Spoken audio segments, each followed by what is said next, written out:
Oh, hi. We're back again. We are back again. Welcome back to the 2020 trade deadline show here at the Blue Abroad YouTube channel. Let us know what the quality's like. We're having some technical difficulties. The Essendon media machine have caught on to us, Pom, and they've sabotaged us, mate. What's Yeah, going on here? Dodoro's trying to stop me gloating, so but no luck, mate. Yeah. No, we're happy to have you here. But yeah, give us some feedback in the comments. Is the quality good? Is the sound good? We think we figured it out. This is the beauty of what Shad does. He just makes things work. So, Pom, let's do a little bit of an intro again for those that missed it. This is the final show for the trade period. We've been recapping every day. There've been trade rumors circulating. We've been recapping what's happened in 30 minutes. Yesterday was a big 1 hour show. What were some of the big takeaways for you today? Well, I mean, the big takeaway for me is that with Nick Austin saying that there's nothing on here, I actually get a suspicion that he's probably monitoring these deals. There is a lot of deals still backlogged, and we know the AFL like to drip feed us the trade deals because it makes good TV. So it'd be interesting to see, like the Caldwell deal. We know that they're far apart.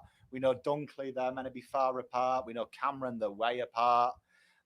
Rumours that Geelong have been put off by Jeremy Cameron because they found out he's only 27 years old. So he's not old enough for them. So, I mean, it's going to be interesting to see how this plays out. And maybe Carlton may have, you never know with Nick Austin, he seems a reactive type of guy as well. Thinker, maybe something that presents. But as it stands, Q's in the rack for us, and we're just going to enjoy other teams bollocks the trade period up for a change. Yeah, pretty much. As we were saying before we got cut off, that's the thing about this year. There's a sense of calm about us this year because we've gone in with a plan. We've executed the plan. I think Sard and Williams were the two key components to what we wanted to do this year. And full credit to Austin. First year in there as list manager. I think he's done a phenomenal job. I think the other thing that I've enjoyed as well is we haven't heard a lot. Like, there hasn't been a lot of talk. It's just been action and getting deals done. I think that was one of the big differences for me was hearing him speak today. It was one of the first times we've heard him actively speak. Like, gone through the Carlton media of Nick Austin, this is the fourth time he's spoken to us direct. And I was really impressed in the directness of his words. He was very to the point. There was no innuendo or rumor. It was just, this is what's happened. This is the fact. This is where we are as a team and as a list. And he seemed to back in his selections. And I think that was shown. There was a lot of distractions this year. Treloar, years gone by, Treloar is written in as a Carlton distraction. I could have seen how that has happened in years gone by. You hear Sauce talk about Butler, Papley, that they started to focus on Papley and Butler took a back burner. We kind of do have a habit of being distracted. It's been a criticism from ourselves and the media and fans for the last 3 years. This year was Austin saying, I want Austin, I want Sard, I want Williams. They're my guys. And if anything comes around that, fair enough. But these are my primary focus. Very confident moving forward with Nick Austin. I think Sauce has done the groundwork. Nick Austin now is the chief cake decorator. And we look like we've got one hell of a cake decorator. Absolutely. I've missed some donations here that I need to get to. Oh, sorry. So I'm not even sure if people heard me say this before we shut off. So we're giving away a Carlton Guernsey tonight. Entry for the Carlton Guernsey is done via a $2 donation. If you're on YouTube, that's the best way to do it. There's a little dollar sign where you can make a donation to the stream. At the end of the stream, after we're finished, I will get all the names together. I'm not sure if we can do it during the stream due to things happening technically over here. But afterwards, we'll put you in a raffle. That'll get you entry. So $2 minimum. If you want to donate more, no worries. I've actually just seen here Black Carrot with a $23 donation, and he says, Pom, he says a $2 entry for the raffle. He's $22 to kick things off. Cheers, fellas. Thank you, Black Carrot. Jay Talbot, $2.99 donation. King Sora, $5 donation. Thank you very much. You guys have been entered. I want to ask you guys, what are you looking for tonight? Are you just here to just hang out and talk Carlton, or are you expecting a deal to get done? Let us know. Let us know in the comments. What are you expecting to happen? What are you hoping to happen? Are there any available players out there that you still want to have a look at that you think we should make a move for? Pom, Jaden Stevenson was, the talk of the town over the last week or so. He's now found a new home. So there goes that. Who else are you looking for, mate? I mean, for me personally now, I think it's more if something comes up that's a deal that's too good to be true. Maybe a case of like Nick Newman a couple of years ago was one of the guys that was planned on going into the delisted free agency. Carlton did a late deal to stop him going to that avenue. So, like, a throwaway pick, like we've got a pick 78, maybe a case. But to be honest, I'm not really expecting anything. I think we've done our business. I'm just going to enjoy more so the death of a bachelor, as it were. Right. Nothing. I'm not expecting any late season heroics. Is it wrong to just expect and hope for development within the group? Because I think we've invested so heavily in the group, in the draft. And I know that might mean we need to be more patient. There's a balancing act, right? There's a balancing act between, hey, it's year 6 of the rebuild. It's time to start winning. And hang on a minute, give these kids a chance to actually get to that 24, 25 age bracket. I find myself going back and forth all the time. I think this trade period has kind of shown we are backing the boys in. He was very complimentary on O'Brien, said that he wasn't going anywhere. I think that says to me that Sauce has, whether we agree with his trading strategy, one thing he has done is he's brought players in. So I think that this core group of lads, they finished top 12 last year. Let's not forget that. We were missing Kerno. We all thought that was disaster at the start of the year. I think most people, if they're honest, would have taken 11th last year. Absolutely. So that would say that the list is just about there. Infinitely better now. We've got the run and dash of Sard. Your video was spectacular. If you haven't seen it, go and watch it. I'm sure we'll play it a few times tonight. But he brings something in that we haven't got. We've also got Williams. There's that midfield help. And I think now it's all about backing these boys in. But like I say, the only thing I'd expect to see is maybe something like a Will Brody. Maybe Nick Austin catches wind that he's going to be a delisted free agency, or they're going to be one of the restrictions. We are going to cover other people's lists and the decisions they've got to make a bit later.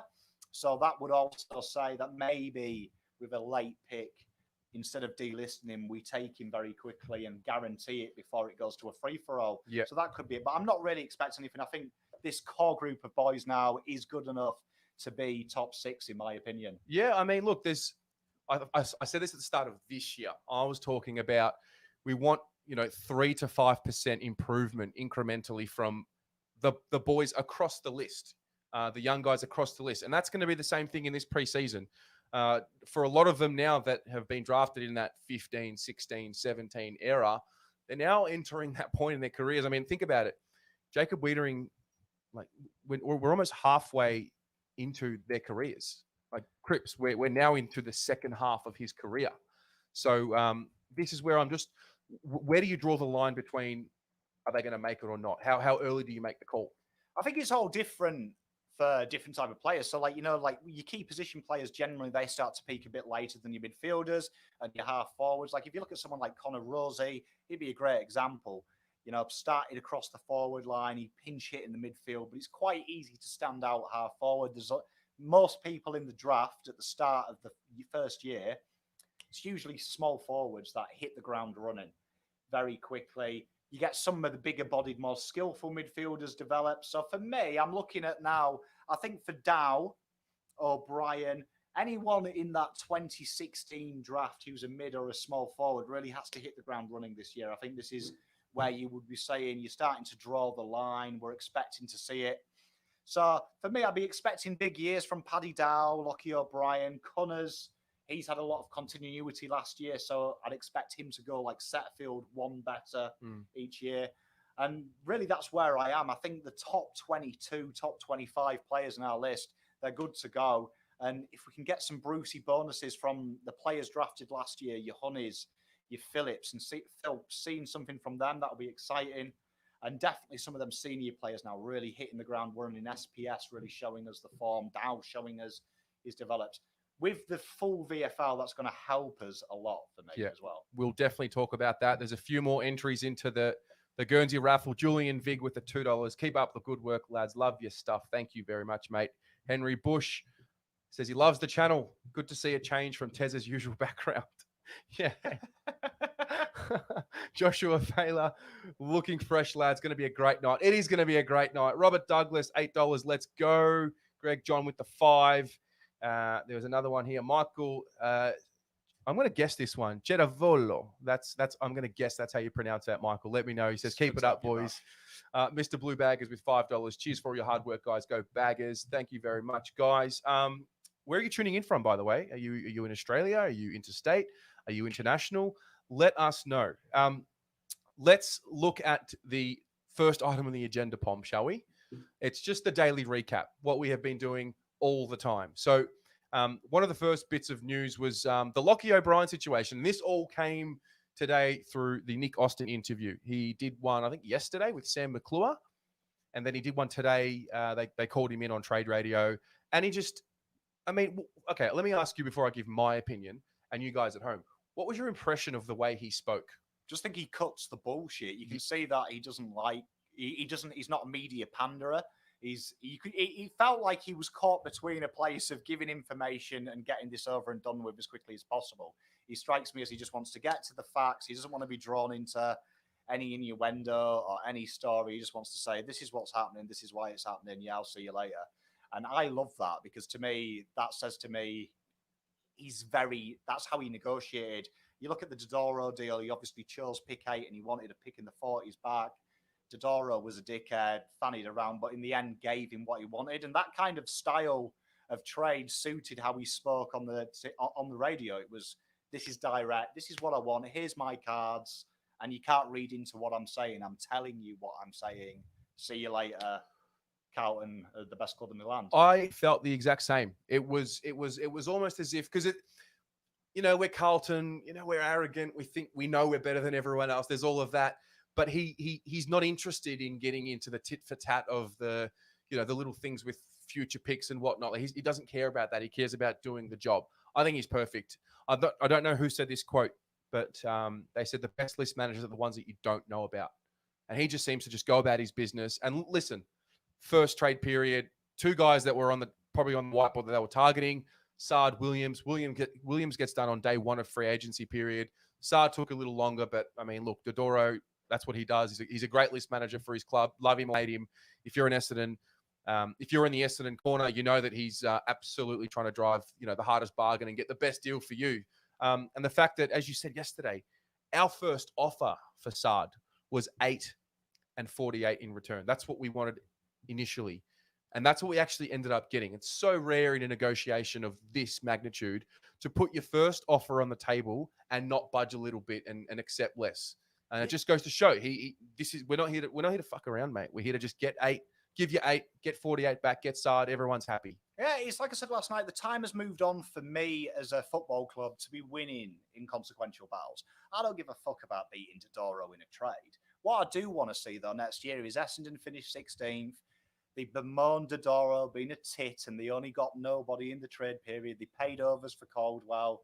Carlton are in the top 6. And that's when we give it back and say, you know what, you tried to get a lot for us, a lot for Saad. Well, Saad's Jetton's top 6. We're playing finals football. And you guys are, fannying around. Yeah, sat around, with that mug as your list manager. I mean, to me, it's a great moment for me. I'm really excited. I think Nick Austin's going to do well for us. He strikes me as a go-getter, as someone who's going to get what he wants. Yeah, and he was centre focus. Like I say, look at the trade periods in the past 2 years. We always get distracted. Someone like Trelaw distracts us. We have a nibble. Higgins, we nibble, and then that puts them off. And I'll put this argument out to the fans. Just imagine if Saad was committed to Carlton and then he heard we were negotiating pick 8 for Trelaw. Well, potentially we know his interviewer said, Saad, that we wanted him so much, he felt at home. It felt like we wanted him and Essendon didn't care about him. We heard from Butler, we heard from Ellis last year. When we turned our heads, it disjointed them and they were drawn to another club. Potentially that could have happened with Saad. We always had the pull over Essendon that we wanted you. So if we'd suddenly started fanning around looking at Trelaw, looking at Stevenson, maybe when Dodoro went back and said, tell you what, we'll pay you more than Carlton. Maybe he might have thought, well, maybe they do care about me. Maybe Carlton have got another plan. Yeah. and it's the time has gone. And he has got a career. He's not the perfect age anymore, Adam Saad. This is his last deal in football, Correct. really. Yeah. So for me, it could have, and that's only a conjecture, but it could have happened that way. Saad might have gone, well, you know what? Essendon have offered me more money. They've made me vice captain. They've apologised. They've got rid of the dickhead in recruitment. Maybe I stay because maybe Carlton are looking at elsewhere now. Yeah. So for me, it's very important. We've got him here. Saad looks wonderful as well. Don't he? That interview, didn't he look happy? The bit of banter that Saad dropped, playing in the ruck. Man. Before you get onto that, I want to shout out some people who have entered and the raffle and made some donations. Peter V, that's Peter Vlahos. # make Carlton great again. 2021. Next year we'll have to make or break for O'Brien, Dow, Samo, and Cunners. We've got the Western Blue, Tegger, Dan, and Shadario. Great content as always. I feel like that's John Allen. That's John Allen. That has to be John Allen. He's the only one that calls me Tegger. Happy birthday as well to your lovely partner as well for last week. I hope she's doing well, and you look like you had a hell of a time as well, mate. Absolutely. Ray Finchune, Dan, what tattoo you were planning on getting? Luke, and he gave us a $2 donation. Luke Ryan with the 5. Thanks for your work tonight and all you guys. Much appreciated. And Nikki Burgermeister with a $25 donation. Thank you very much. Big Dante Munoz with the 5. Got to be in it to win it. Jacob L. Check 7 AFL's recent post. Pies are falling apart. They sure are. The quality's dropping again. Yeah, it might be. I'm going to just get out of YouTube for a sec. Get back into StreamYard. Hopefully that'll help things. I'm just back up to speed on all the all the comments. But the other things that we need to talk about today from the Nick Austin interview. So we mentioned Lockie O'Brien not going anywhere. Let's talk a little bit about Lockie O'Brien, right? I liked what I heard this afternoon. Kane Everett, welcome to membership. Thank you very much. I liked what they spoke about this afternoon in the Lockie O'Brien situation. They said there was a bit of a blessing in disguise, right? Whereby he and Paddy Dow, best of friends, they've both had a tough year. Didn't play games, couldn't get onto the park. Paddy Dow was obviously injured. Lockie O'Brien just couldn't get himself improving. They're in that together.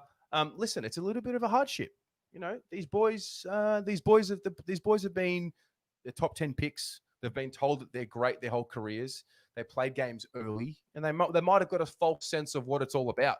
Now they're in the big boy league. It's been a bit of a tough year. Now some harsh calls are coming, and I'd be really disappointed if they wanted to leave because of it this early in their careers.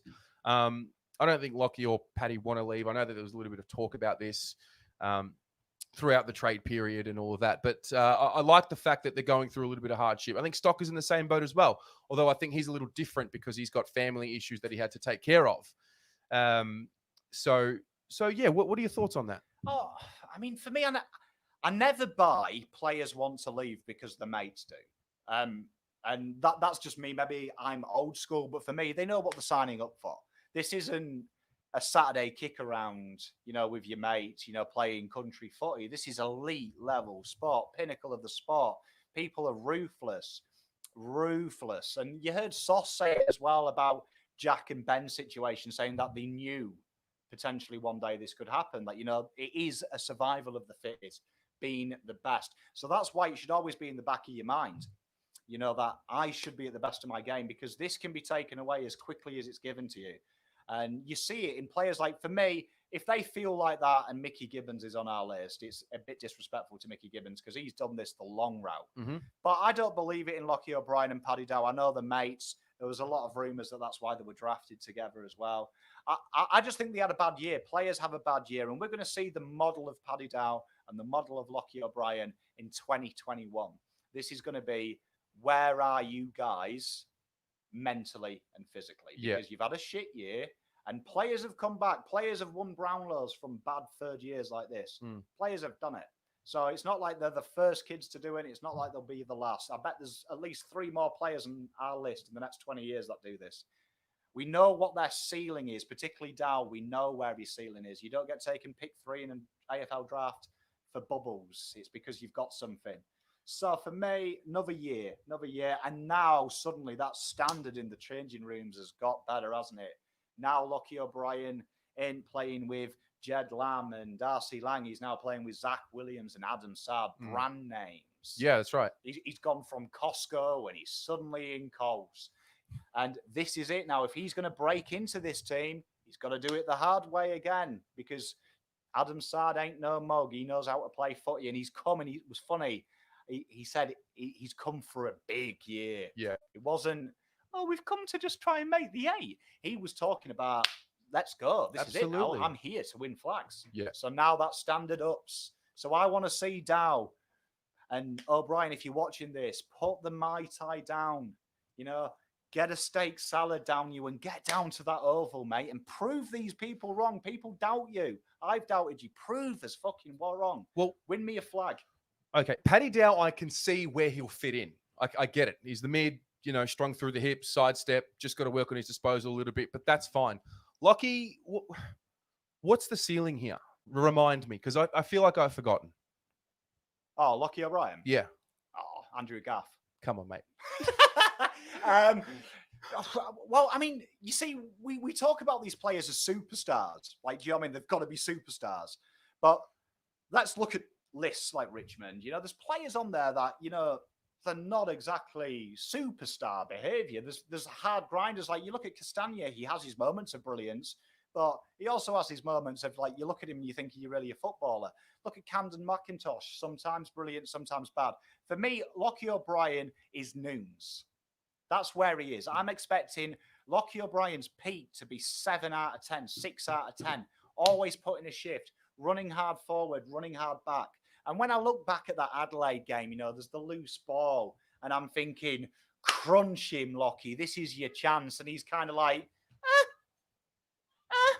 I'm like, this is your one chance, mate. Like, if I was his coach, I would be saying, you might not get day 2, mate. This might never happen again. You are wearing the blue shirt for Carlton Football Club. This may never fucking happen again. Yeah. So I hope he learns from that, because that was a disgrace. The amount of mates I have of other teams who have sent me that footage of him seeing the loose ball and just stopping at Atkin and looking at him like that and going, oh, there's your boy. You've got him on the back of your Guernsey pom. What a melt. Yeah, it feels it. But Dow, Dow has got something. I would say Dow I am expecting to be a game breaker. I'd be disappointed if Dow is average. But O'Brien, I'm quite happy with him to be steady. And pick 10 to 20. If you get a 300 gamer who just puts in shifts, you're happy, man. You're happy. Yeah. We've got X Factor players now. I think we've always hoped O'Brien to be an X Factor player because he's been playing alongside Jed Lamb, Billy Smets, complete mugs, man. Well, so you think because we brought them in, played them early, we sort of had them a little too far up the pecking order of what they're actually going to be? We just look at 2017. I was there. I wanted success. And I pinned my hopes on Melts, who were in the list. Yep. But let's be honest, it's about, look at Richmond. They build a list. They built a list. When Brendan Gale came out and said, in 10 years' time, we are going to be the biggest club in the land, biggest membership. We're going to win 3 of the next 5 flags. Everyone laughed and were like, who's this idiot? What a dick. But they built a list from the ground up. They built workhorses, mix X Factor, workhorses. And now we've got workhorses in the team. And now we've got X Factor players. Sard is an X Factor player. Well, it's funny that Lockie O'Brien even was brought up in trade discussions, but that's what happens. Like, that is what happens when you don't perform. Your name just pops up. So look, ultimately the best case scenario is the growth from within for us, right? That's the best case scenario. We go and get 2 pretty good players, top 10 players for us. And then we bank on guys doing what Will Setterfield did this year, next year.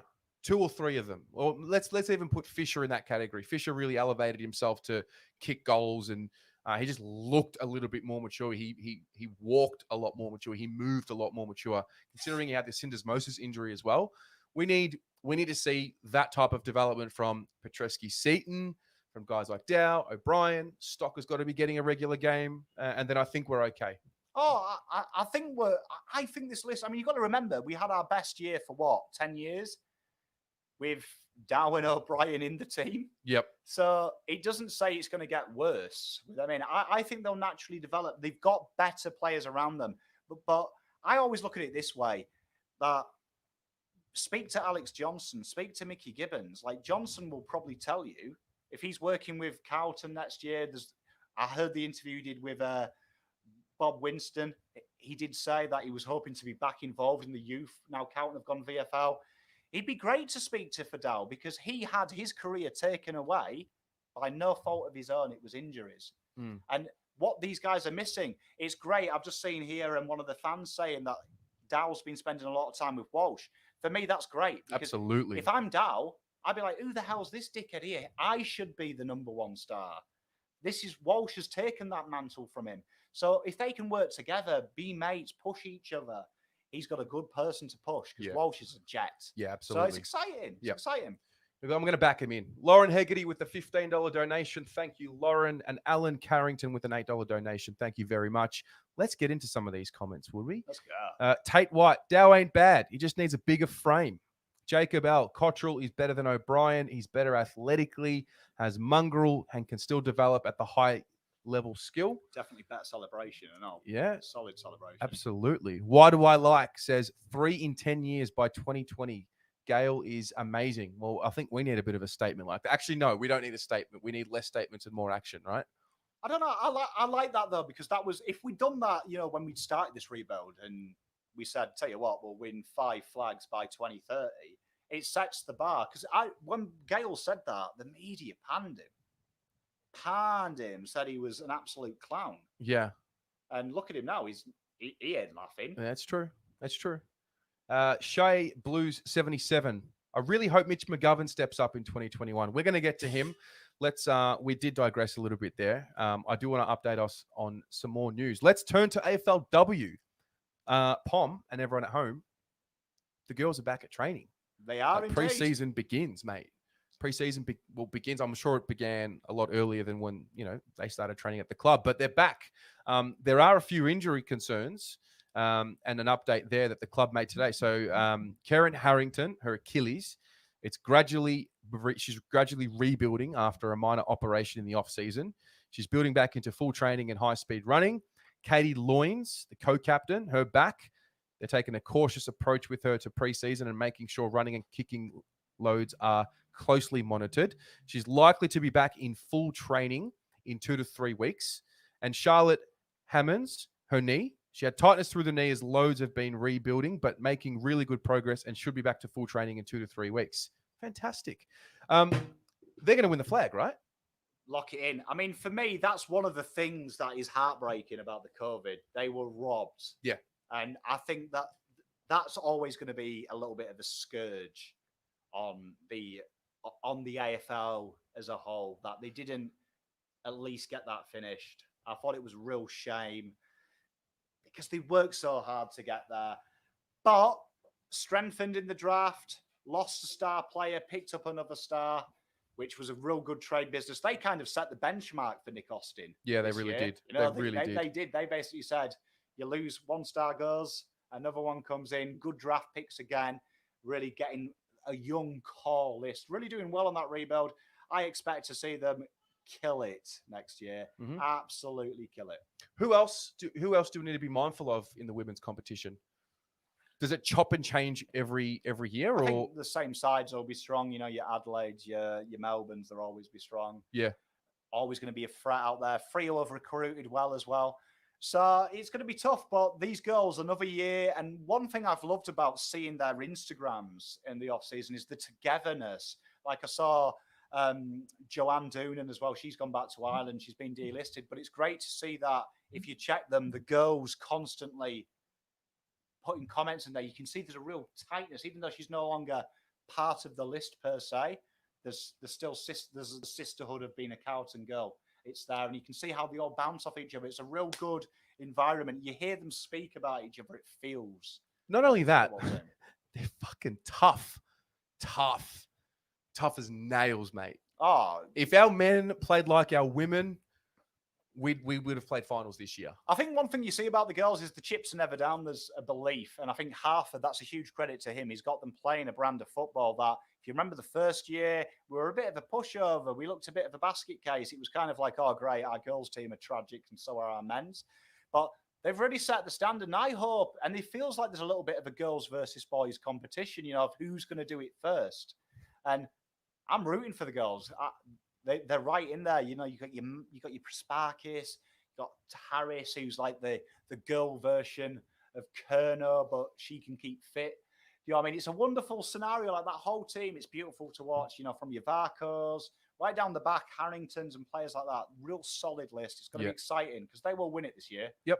I love it. I love it. Jamie Nash with the $5. I'm starting to smell what the Blues are cooking. Keep up the good work, lads. On you, Jamie. Keep smelling, mate, because we're coming. The last item on the agenda for the daily recap is Adam Sard. Shad, should we play it? Should we play it? Can you play it? Play the clip. Play the clip. This is the one with the nice music. Adam Sard, edit. Play it. Yeah.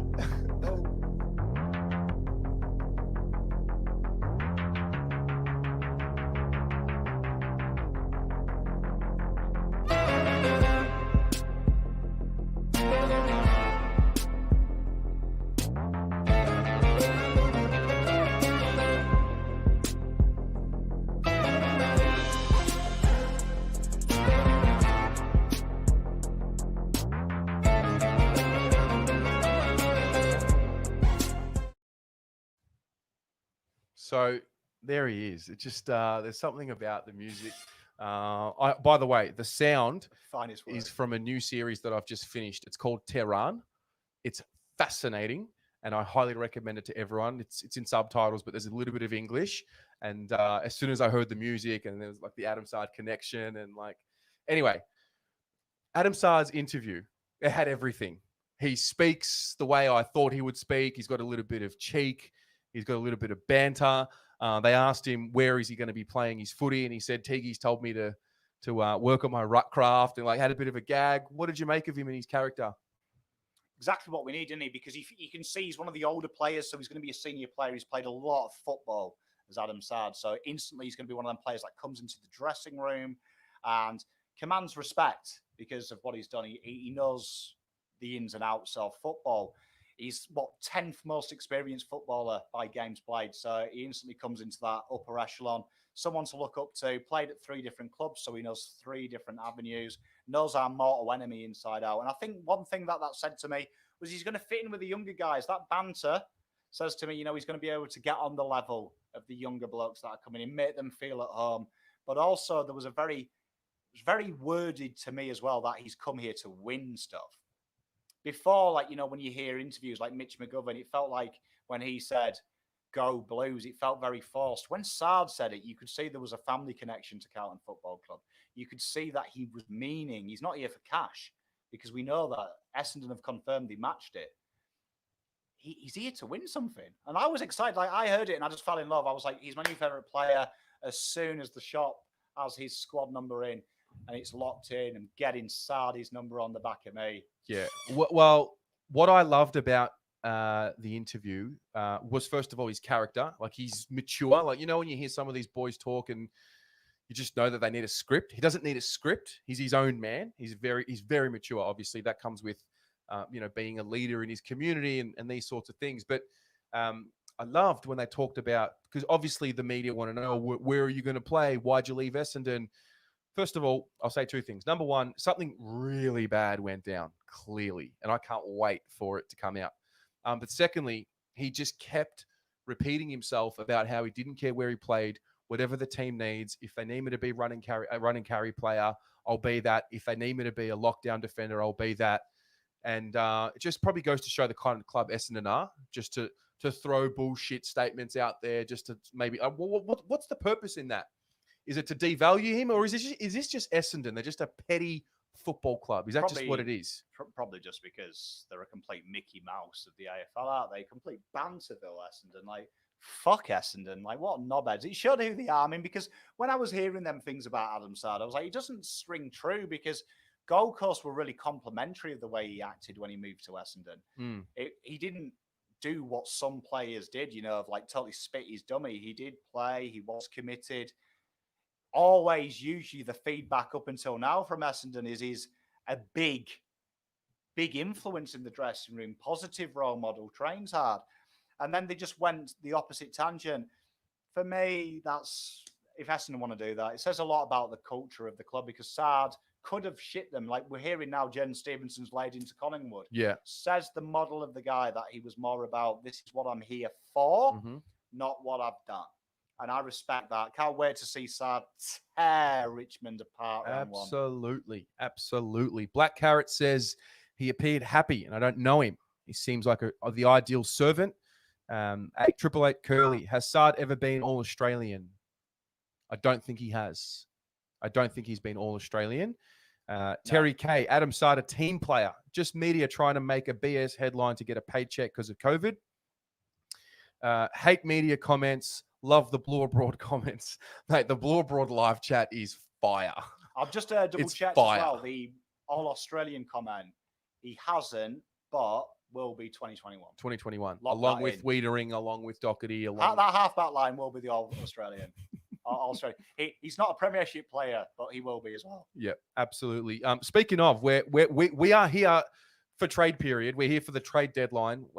If there's going to be a move, we'll be here to announce it and talk about it. But what we're also here to do is have a little bit of a laugh at our opponents, because have a listen to this. They've asked Jaden Stevenson, for those that don't know, he's been traded to North Melbourne. I'm looking forward to hearing this.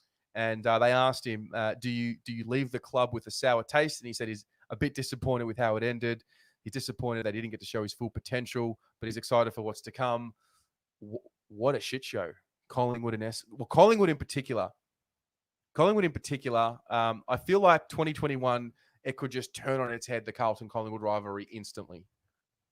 Yeah, shout out to you, Swoop Luke. You gave me a lot of shit, didn't you? You gave the boys a lot of shit last year. But I'll tell you what, I can't wait to play these guys and absolutely pump the black and white side of Melbourne. Oh, unlucky. I mean, Jado, good boy, comes from Ferntree Gully Football Club. They're a well-run football club. So obviously something's gone on. Jado didn't look happy, did he? And he came under a lot of criticism. I noticed this year that there was them little naggings from the Collingwood fans as well on the players. You don't often see that. Collingwood are a kind of an uneducated Carlton. They blindly follow their clubs in. There was a lot of, why doesn't he kick the drop punt? Oh, no, we lost by 70 goals, but it was Jado's fault for missing that banana. And the wheels are falling off. I mean, we're probably about 2 hours away from Trelaw going to Doggies because they're going to pay their entire salary. What do we expect to happen with that? I reckon Collingwood are going to try, and they've tried to beat Carlton's record of flags. Right.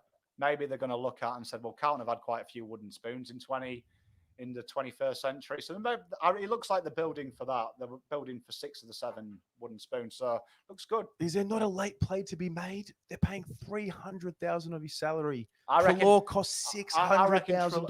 Trelaw will definitely be at the Dogs next year, and Dunkley will see sense and realise Essendon are a complete shit show. And that'll be best case scenario for us. Trelaw goes to the Doggies because no one cares about the Doggies. And we have it over the Doggies. We only beat them by 50 points. Because the Doggies aren't even a real team either. So they'll be awesome. Collingwood weaker, Essendon look mugs, and the Doggies grab another bloke. Yeah. And North Melbourne just picking up overrated players, quality bands. Love it. TC Joey, I can see you're trying to get a poem into me. Send it to me on Instagram if you haven't already, and I will have a read of it. He's making a late play for the Sammy G print. If you message it to me on Instagram, I will read it out in front of the people and go from there. Jerry, can I jump in? You can. All right. So people notice that we have a bit of lag in our Wi-Fi. So, but look, numbers aren't dropping. In fact, numbers are growing. Even though we've got a really bad picture. Mate, numbers. But I'm still enjoying it. Great.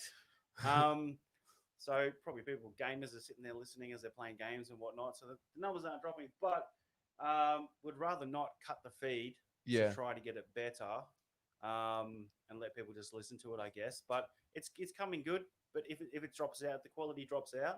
Just persist with it, and it'll fix itself. We're hoping that the footy gods out there, if God is real, fix the quality of the damn. If we go anywhere, we'll be back. If we have to cut the stream to fix it, we might do that, but that's okay. So, Pom, we've done that. Now we're going to turn our attention to the first major, what do we call it? Exercise? The first major exercise for the night.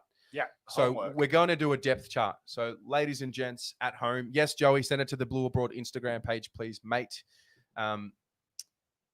We are going to do a depth chart. We're going to go through the entire list, our entire list right now, based on who we know we have at the club right this second. We're going to see where our depth actually is. And there's a few surprises to be made. So, Pom, Explain to us a little bit about what you've got here and what we're going to do. So what we've done, well, what I did is I've tried to steal the concept from ESPN. So they do depth charts every year. And what they do, basically the easiest way to describe it is they allocate a points value for your position. So we've used Champs data here for this one. We've given a point for being above average, 2 points for being elite, and then we've given them negative for being very bad and very bad, and created kind of a depth chart individually for the position just to work out where we are, and we can have a look at it. So that's the premise. Right. How do we start this? Do we just go from what, the back line? Yeah, well, I've done it in, I guess, the way I look at it, I always go key defender, small defender, mid, small forward, key forward, and rucks because they're on their own. And these labels have been given based on champion, what they're labeled via champion data, or what you have sort of looked them as. Oh, what they play. So the cutoff is less than 40% in that position on the field for AFL. So if they're kind of a bit part player, we haven't counted it. So if it's someone like, say, Pitana has rested in the key forward position for 20 minutes of the season, I haven't given him key forward status. Try to keep it as realistic as possible. Of these players, could they play there for a full game? Okay, so let's begin. Talk to me about the best defender on the list. Where do we start? So key defenders, it's based on the last 3 years. It's counted VFL as well, and there is some adjustments for bonus points have been added for youth. So if there's a bit to go, you've got a bit of a bonus because obviously you're going to get better. And if you're over 30, you're going to get worse. So obviously no surprises here. We've got 5 key defenders, people who could potentially play key defender on the list. Number 1, without a doubt, and it's obvious, it's Jacob Wietering. Absolutely. He's a guy. Been the top performer. Number 2, obviously Liam Jones. Yep. 3, Levi Casbolt. And that's because he is the swingman. He does roughly in the last 3 years, it was broken down to 41% back, 52 forward, and the rest in the ruck. So over the last, what was it? 3 years. Over the last 3 years. 18 and 19, he was played a lot more back than last year, where he had to come in for Kerno. Yep. Very good swingman, and he's someone that I actually look at and think I like to see him down the back for certain bodies because he's very good. Then we've got Caleb Marchbank at 4. Now, weird one, but VFL, he has been playing a lot of key forward time when he was fit and returned to injury. And there is the talk that they do look at him as that smaller fullback with his exceptional ball use. And Harrison McCready obviously has an asterisk by his name on my system because he potentially is gone this year out of contract. So dependent on if we rookie him or we re-sign him. Yep.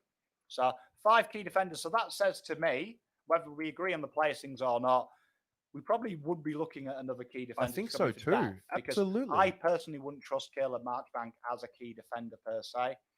And Harrison McCready obviously has had a lot of injuries. And I always think your backup needs to be the most fittest. Yeah. Well, one of the top 5 you mentioned was Levi. Yeah. I love Levi. Which, let's be honest, he's probably not going to be a defender next year. No, definitely not now. And then the other, I mean, what was the 5th one there? You got Wietering 1, 2 Jones, Casbolt 3, 4 Marchbank, 5 Harrison McCready. Goodness me, that's an urgent need, no? Well, for me, I'd be looking at Majak Dor. Now we've got a free pick. Really, have a look at him. Decent fullback, good craft as well, and I'm a big fan of him. I'm a big fan of Majak Dor. I think he just adds that je ne sais quoi. Yeah. Well, what about you guys at home? What do you feel about our key defender stocks? Do you think we need to get a replacement in there? Do you think we need to draft a young kid, or do you think we persist with McCready? Do we need to go get an experienced guy like a Majak Dor, who we know can play back? He actually played some really good footy down back before he, obviously got injured and other things happen in his life as well. Well, he does cover 2 options as well, because his ruckcraft isn't as bad as a lot of people suspect as well. So it could be an option as well for Teague if he's playing and he's got a bigger body ruckman and he wants to bring someone in as a bit of depth and rotation. He can do 2 things. He can do 2 things. He can, pinch it in the ruck to relieve TDK and play down back and give Jones and Wheater in a little bit of a break as well. So really important there. Depth wins your flags more than anything. It sure does. It sure does. A little bit of a trade period update before we continue. Sammy Edmund is reporting that Tom Phillips is heading to Hawthorn. Very close to being finalised, given Jaden Stevenson and Artu Bosenavulagi have gone to North Melbourne. So a little update there. And TC Joey, he's actually sent me his poem. I'm excited about this. I haven't read it, so I don't know what the content is, but let's go. So TC Joey, Let's do the risk. This is the risk. This is your poem. Shad, I've sent you a message. Check it out on Facebook. This is the poem. Oh my God, this is great. Dodoro's a dodo, wanting pick 8, and Charlie Curnow, just to heal their wooden spoon fate. Dodoro's a bastard. He's like Collingwood. Got no teeth, only eats custard. Dodoro's got no back. Same with the trays he's stretched. Maybe he should get back on the crack. Just to think his deals aren't far-fetched. But now we got Zach Williams running down the wing. And Adam Sard, he's one of our own. Stuff you, Dodoro. I'll give you that, TC Joey. That's not too bad, mate. That's not too bad. It's a great effort there. It's a great effort. Solid work, bro. Very solid effort there. I like the shade being thrown. I'm a big fan of that.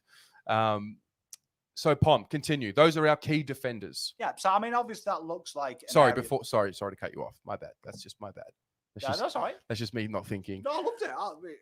Poetry break. I'm a Pom. I want to get some of the people's comments about Majak Daw. So we've got here Viper Rapper fan. Majak has to be short term. He's about 30. Bryce Richards is asking about Nick Newman. Well, Nick Newman doesn't fall into the category of a key defender, right? That's why he wouldn't be on that list. Okay. Mr. Bluebaggers says Majak Daw is a logical choice. Skill Me Up says it was okay for the price. Let it breathe. I'm not sure.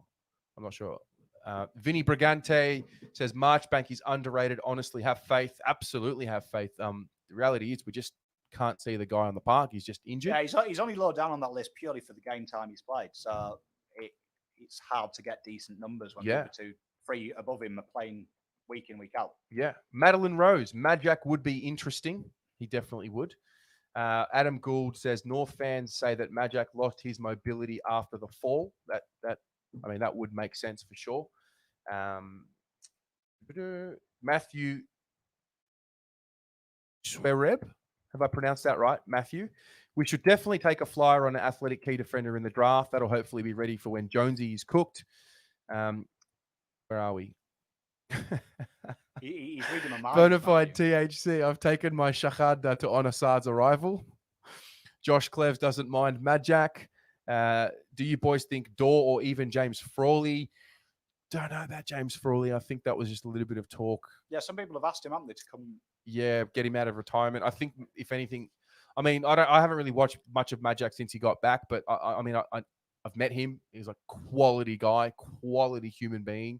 And, I love my diversity. And imagine having, Adam Sard, we get the Arab population going, and we bring Majak in. There's an African contingency there. And that really, well, let's be honest, that really ties in with what we're trying to do. The hashtag all of us. Yeah, we were talking about that earlier as well, off camera. Like, it's for me, that's quality's back. Continue. Yeah, that's something we could do. I think that's something that we could do. We want to market ourselves as that all-in-one exclusive club that we invite everyone. I'm a fan of Majak. I do like him, and it's funny because Matthew was kind of seeing where I'm going. We have got a bit of a draft preview for our first 2 picks, and I've kind of gone on that tangent. Majak Daw would be the 2 to 3 year stopgap as we work on a project player, and he'd purely be there just to put a bit of pressure, keep them honest. Gives Marchbank a bit of a free hit as well. Marchbank gets a free hit having another player in, so he doesn't have to rush himself back. Because I think that's where Marchbank goes wrong. I don't know what the fans think. Marchbank seems to be one of them blokes that suffers from other people's injuries. Mm-hmm. As soon as he's fit, he's kind of forced into the team. Yep. He doesn't get that slow burn as some of the players do. Big fan of Marchbank, though. Yep. So that's that. For those who are asking, no, we're not breaking a story that we're getting Majak Daw. We're just discussing if he's an option. So that's that. Pom, what's the next? What is the next focal point for you? The next one is small defenders. Now, this is an interesting one, because 1 to 7 are separated by 0.31 of votes. So Well, wait, say that again. 0.31. Say that again. 0.31. So it's not a huge amount. It's saying basically that from 3 to 8, you could swap these around ad hoc.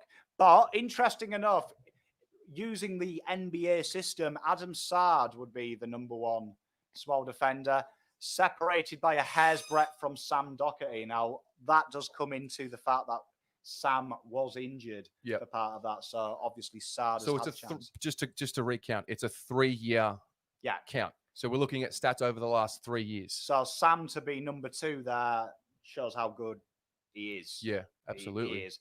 He had a very good year last year. Number 3, Zachy Williams. We don't expect to see much of Zachy Williams at halfback flank. Lockie Plowman, Caleb Marchbank, Tom Williamson and Newman, pretty much the same rating. Sam Ramsey, and then bottom of the pile, and he's got the asterisk by his name, Cameron Paulson. Oh, mate. Okay. So based on the depth chart, Tara. So what? Okay, there's a few things there. Sard already number 1. Doc number 2. Plowman 3, was it? Williams 3. Williams 3. Plowman 4. But we don't think Williams will play too many games at halfback. He might rotate. Okay. But interesting enough, if you look at this depth chart, and more really, it's more not who's the best. I think what's more important is looking at how many players we've got. 9, say Cam Paulson goes, 8 halfback flankers ready to go when you only need 4 is really healthy, really good. Because a lot of these as well can play other positions. They're not solely halfback flankers. These players, Newman's moved up on the wing. Williams has moved up on the wing. There's talk even of Marchbank has been trained as a winger with his big engine as well. Yeah. So you add them strings to your bow, like Williamson, another player that's expected to go up on the wing. Real good depth for Carlton. Yeah. So we're pretty set there, I would say. Real strong small defenders now. Real strong. Yeah. Newman is just like the forgotten man, right? He is, yeah. And it adds that thing because Sard did mention it. He was talked about he may play deeper, but more up the ground. So there's that other option. There could be a situation that happens where you look at good teams. GWS, when they were at their pomp the year before last, everyone played off the halfback flank and went up to the midfield, and they did that kind of rotation, like 3 players rotating the same spot. So creates things. Really, really exciting times there. That says to me, exciting times. Yep. Excellent. So key defenders and small defenders, right? Yeah. What's next? Mids. Right. Now, I've had a sneak peek of this. I like this. Interesting this, because it told us some things we didn't know and some things we did. So number 1, unadulterated Patrick Cripps. Best midfielder in the team. Maybe in the comp. Wow. Maybe in the comp. Ed Kerno, number 2. Now, Ed Kerno, I think probably the most underrated player in the competition. You look at his numbers; they haven't fluctuated much ever. He's Premiership type player. Your Trent Cotchin just gives you 7 out of 10. Does his job every week. Every week. Sam Walsh, hot on his heels. How good is it to see Sam Walsh up there? 2 years now, really caning. You look at his numbers as well and compare them to other midfielders. They're up there. Our second best mid. Third best. Zach Williams just below him. So obviously Zach Williams suffers a bit last year because last year wasn't his best year.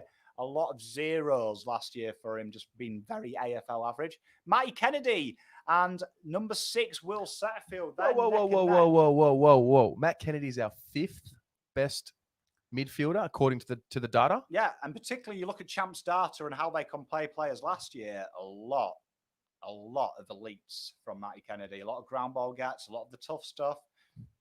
Underrated what he does. And you look at as well, and this compares it against game time as well. You look, quite often he's been paying 60 to 70% game time. So them numbers could be infinitely better if you played a full 100%.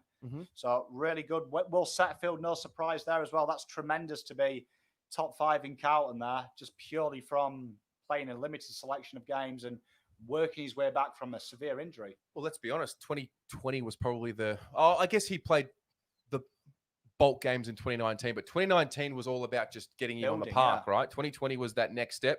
I am very, very confident that 2021 is his breakout year. Oh, definitely. I really am. Definitely for me. Definitely. He's going to be good. It's going to be good. It's going to be really exciting. And then you've got Mark Murphy, Martin and Gibbons up there. Jackie Noons, all these guys as well. 5th to 10th, again, hair's breadth. And you would say another year, some of the younger guys are going to usurp some of these older guys. Mark Murphy gets penalised for his age as well. But there you can see, like, another year from Setterfield, he shoots up into that top 5, overtakes Kennedy. Noons there, suffering from a lot of, if you look at Noons' game as well, this based on their stats that Champ Starter counts for midfield. Yep. So because he was floated around the ground, a lot of time half forward, a lot of time half back as that third man down back. Kind of a scary proposition that he's still in the top 10. Fogarty and Cunningham, again, victims have been flushed around, but very good numbers. Jack Silvani, SPS, Liam Stocker, Phil, Lockie O'Brien, Dow, and Kemp. And this is interesting. Kemp, based on his projections from junior footy to VFL footy, based on how skipping a year where we'd expect him to see, potentially is a top 10 mid for us already. Interesting. But there, 19 midfielders. What, 2 of them, 3 if you believe, some people are saying Will Setterfield has got a silent extension. It's never been confirmed by the club. But 3 of them potentially could go. But 20 midfielders there, just short of. Yeah. I'm just interrupting this broadcast to bring you some news. Matthew Lloyd has been told that the Jeremy Cameron deal is hinging on the Caldwell trade from GWS to Essendon. It's all set up for a big fail. I can't wait. Why is it held up on that? I don't understand. Why would it? Caldwell to Essendon, so unless they're getting something good. Yeah. Look, a 3-team deal? No. Unless it's something, whatever GWS are getting, they're giving back. Yeah. I just thought it was interesting. But yeah, so that says to us that the midfield at Carlton, really strong. Because like you see Jack Martin there, another year as well, could easily get into the top 3. Obviously suffers from playing a lot on the half forward. Correct. line. And yeah, that's right. Yeah, because we know what we're like. The top, I think it's Ed Kerno and Cripps that attend the most centre bounces. And then it just falls off. Yeah. I mean, seeing Walsh there, though, exciting. I reckon if we did this depth chart of a lot of other clubs, got more chance of platting horse poo than you have of finding a second-year player in the top 5 of their teams. So for me, and we will post this list after the show. We will this camera. We'll post this list after the show. Who are the midfielders that didn't play more than 10 games in 2020 that you think will be playing more than 10 games in 2021? And therefore, I don't know if you call that a breakout season. Who are those guys for you? I mean, I look at that list as well, and I think, like, I want to see Mark Murphy out of that top 10. I want to see Jack Noons out of that top 10. I want to do this next year and do the same process, same fairness, and see Fogarty, Cunningham, SPS, Stocker, Kemp in that top 10, and suddenly the top 10 looks something like this: Cripps, Walsh, Williams, Setterfield, Martin, Gibbons, the younger guys, and seeing the Ed Kerno slip down, all them players, and starting to see, Jesus, here we are, Stocker's the next Ed Kerno. Yeah. Brody Kemp, he's putting pressure on Setterfield to be that big body to help Cripps. Exciting times. That's how good lists are built. But that says to me that depth chart, yes, we may need a bigger body now, but there is about 3 or 4 bigger bodies Absolutely. in that group. They're coming. That tomorrow, that we do this next year, and someone says, why don't we get Merritt? Well, like, why? Yeah. Williams. Just on Merritt, I almost guarantee you in 12 months, we're not even talking about him because it's all going to be about Josh Kelly. Exactly. Like SPS, he's creative. He hits targets. Merritt, what is he good at? Them skill sets, finding space, hitting targets, accumulating. A lot of players here like I look at Cunningham, SPS. These guys can do that. Yeah. They can do that. Well, they can. They just need to do it. So for me, I think if we get 10 plus games out of Dow next year, and when I say get games from Dow, I mean he's earned the right to play 10 games. And we know that Teague is really good like that in terms of you only really get a game unless you earn it or unless your name is Mitch McGovern. So Dow plays 10 to 15 games, huge tick. Stocker, if he plays 10 games, 10 to 15 games next year, I think that's massive for the group. And I think if Kemp can reach 10 games next year, we're going to be very, very bullish this time next year. Well, if you look at the old rule that they say 7 or 8 midfielders on average are picked in a 22 every week. Yeah. So it's usually top heavy. Midfielders get forced in. You think our top 8 and what it could be potentially? If SPS hits where we think he is, Dow hits where he thinks he is, you break into in and around that top 8, that is a strong midfield. That midfield runs deep. People talk about Kennedy. We forget about what he does. He does a lot of things that numbers don't control. Mm-hmm. Real strong midfield. You hear Geelong, you heard Scott say Carlton are tough to match up on. You look at that midfield, there is 19 different personalities and different styles of play. It is tough to match up on. Yeah. Let's see what the people are saying. I'm currently watching the YouTube stream for you guys at home, just because I've been instructed to stay on one platform. I think it's better for the stream. So apologies to you guys on Facebook, but sending you a lot of love. What do we got? Rocco. I want to see Rocco here later on for sure. He says, so much depth. That's what I'm hearing. Helena Petru, Stocker. She thinks Stocker's the one that's going to rise next year. Skill me up. SPS will play additional midfield time with Walsh, Murphy, and Cripps. Maybe we should have a little bit of a chat about Samo. I think we will shortly. Tim P. I look at the team and say, who's the 6 in each area? Who's the backup and who's the project player? So we're actually going to do the best 22 shortly. We're going to have a crack at it with your help. Ari Stamatakos, Cal Toomey just reported that the Dunkley deal still could happen. Both clubs talking again. We'll keep an eye on that. Aaron D. Jack Silvani is the smoky for more midfield time. Remember the job he did on Fife. God, that feels like a lifetime ago, right? Looking back.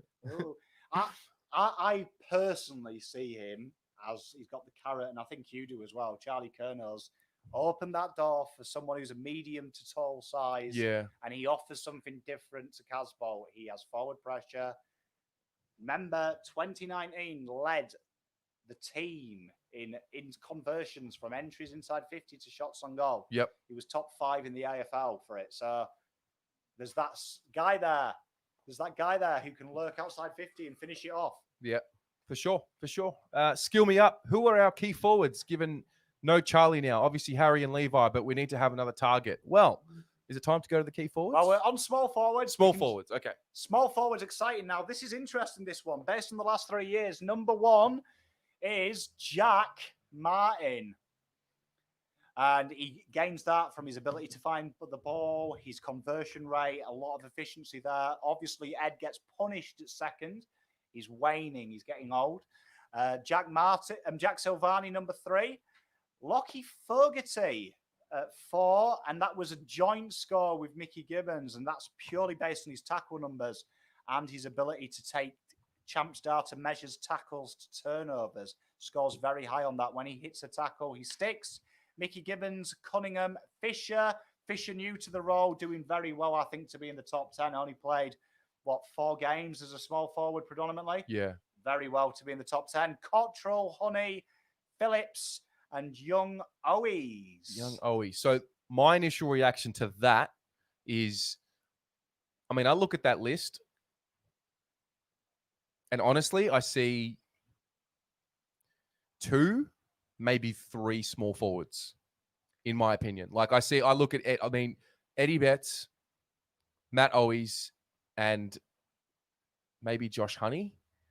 The rest of them for me are midfielders who are playing as a small forward at times. It's a case, and it's kind of a natural progression as well in AFL historically. You're a winger and you're not quite good enough as a winger. You get deployed at half forward. I think when I look at it, though, I'd say that you're probably going to lose Owies or Phillips. I think 2 of them will leave. They're the asterisks in here. 2 players that could lose.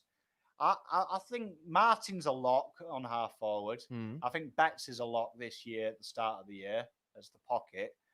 Silvani, I want to see on the half forward as that Kerno replacement. And I think Fogarty, Gibbons and Cunningham and Fisher, they're all fighting for that 4th spot. And it's going to be exciting because all that 10, let's just say one goes and it's a top 10. They all bring something different. You've got Cottrell's forward pressure and his intensity. Zach Fisher's craft. He's really worked on that craft. Cunningham's X factor, he's got it. But the problem is for me, it's 1/4 out of 12. Gibbons, he's just got that guile, determination. Fug, he's a tackle beast. Silvani's the vision. And obviously we know Eddie Betts and Jack Martin, what they're capable of. It's exciting times there because although they're not traditional, you can see they're slowly building into it. They are slowly building into it. Yeah. Bryce Richards is asking about Zach Fisher as a small forward. Well, that's the thing. He's now a small forward. He's now embracing that role. What else have we got here? Mac Assar. Jack Silvani should play as a tagger. I like that. Bryce Richards again. Jack Noons to become more of a forward player. Clearly proven he can kick goals. We're going to talk about him shortly when we do our best 22 because he's an interesting one. Tim P believes it's time for Murph to play in the forward half, given his smarts and ability to finish. Loves a bunana. Skill me up. Jack Martin is a forward flanker. Do we clear out the forward arc and what happens with Eddie? Fogarty can add to our midfield mix. We essentially have too many flanker smalls. I definitely agree with that. Mr. Bluebaggers, Fisher is going to be our best small mid next year. I'm backing him in to carve up the opposition. Fast play, fast goals. Love that. What about swooping in on Jack Loney from Matumbo? No. I think it's so Saints announced he's staying. Yeah, he's staying. I think that's done now. He's not available anymore. Shy Blues, this is true. Fish has one of the best ankle breakers in the comp. Totally agree. This is comment of the night so far. Joshua Failure. Get Pommy on a 5-year deal. 5-year deal. What would it cost you, man? What's your going rate at the moment? For 100K. 100K a year? Yeah, I'll do it for 100K. I mean, all the coffees that I can drink down Lygon. And Okay. Yeah, job done. Okay. Job done, I'll do it. Ray Finchune. If you remember the 2019 Brisbane game, it was actually Silvani that opened up our forward 50. It added so much pressure on their defense. He certainly does. Tough cookies. So those are our small forwards. Yeah, and then we finish with key forwards and rucks, I suppose. So key forwards, where are we at? This is going to hurt. It's going to hurt hearing this. Yeah. Who's our best key forward? So our best key forward, statistically based on game time versus it, remember that, is number one is Charlie Kerner. Now, if you look at Charlie and you want to debate it, you look at Charlie's first 3 years, you get a bit of a bonus point when you're young. Very early, he kicked 34. He did it very quickly. He's got more multiple goals per game than Harry. Mm-hmm. Harry, obviously, is probably our premier number one forward at the moment. But on paper, and we look at it historically, for this exercise, Charlie would rate number one in that avenue, which is a shame. Is a big shame. And It's a that shame. further to my point yesterday, Hurts. which is why if he's our best forward, we might need to think about replacing him, but that's easier said than done because of his salary and all these other implications. It was also revealed today that Charlie Curnow is contracted until 2023. Nick Austin made it very clear. Exciting. So there's that. So he's our best forward. Yeah. Harry Mackay, number 2. Mitch McGovern, 3. Jack Silvani. Now, it's interesting. Jack Silvani and McGovern are separated by Sweet FA as well.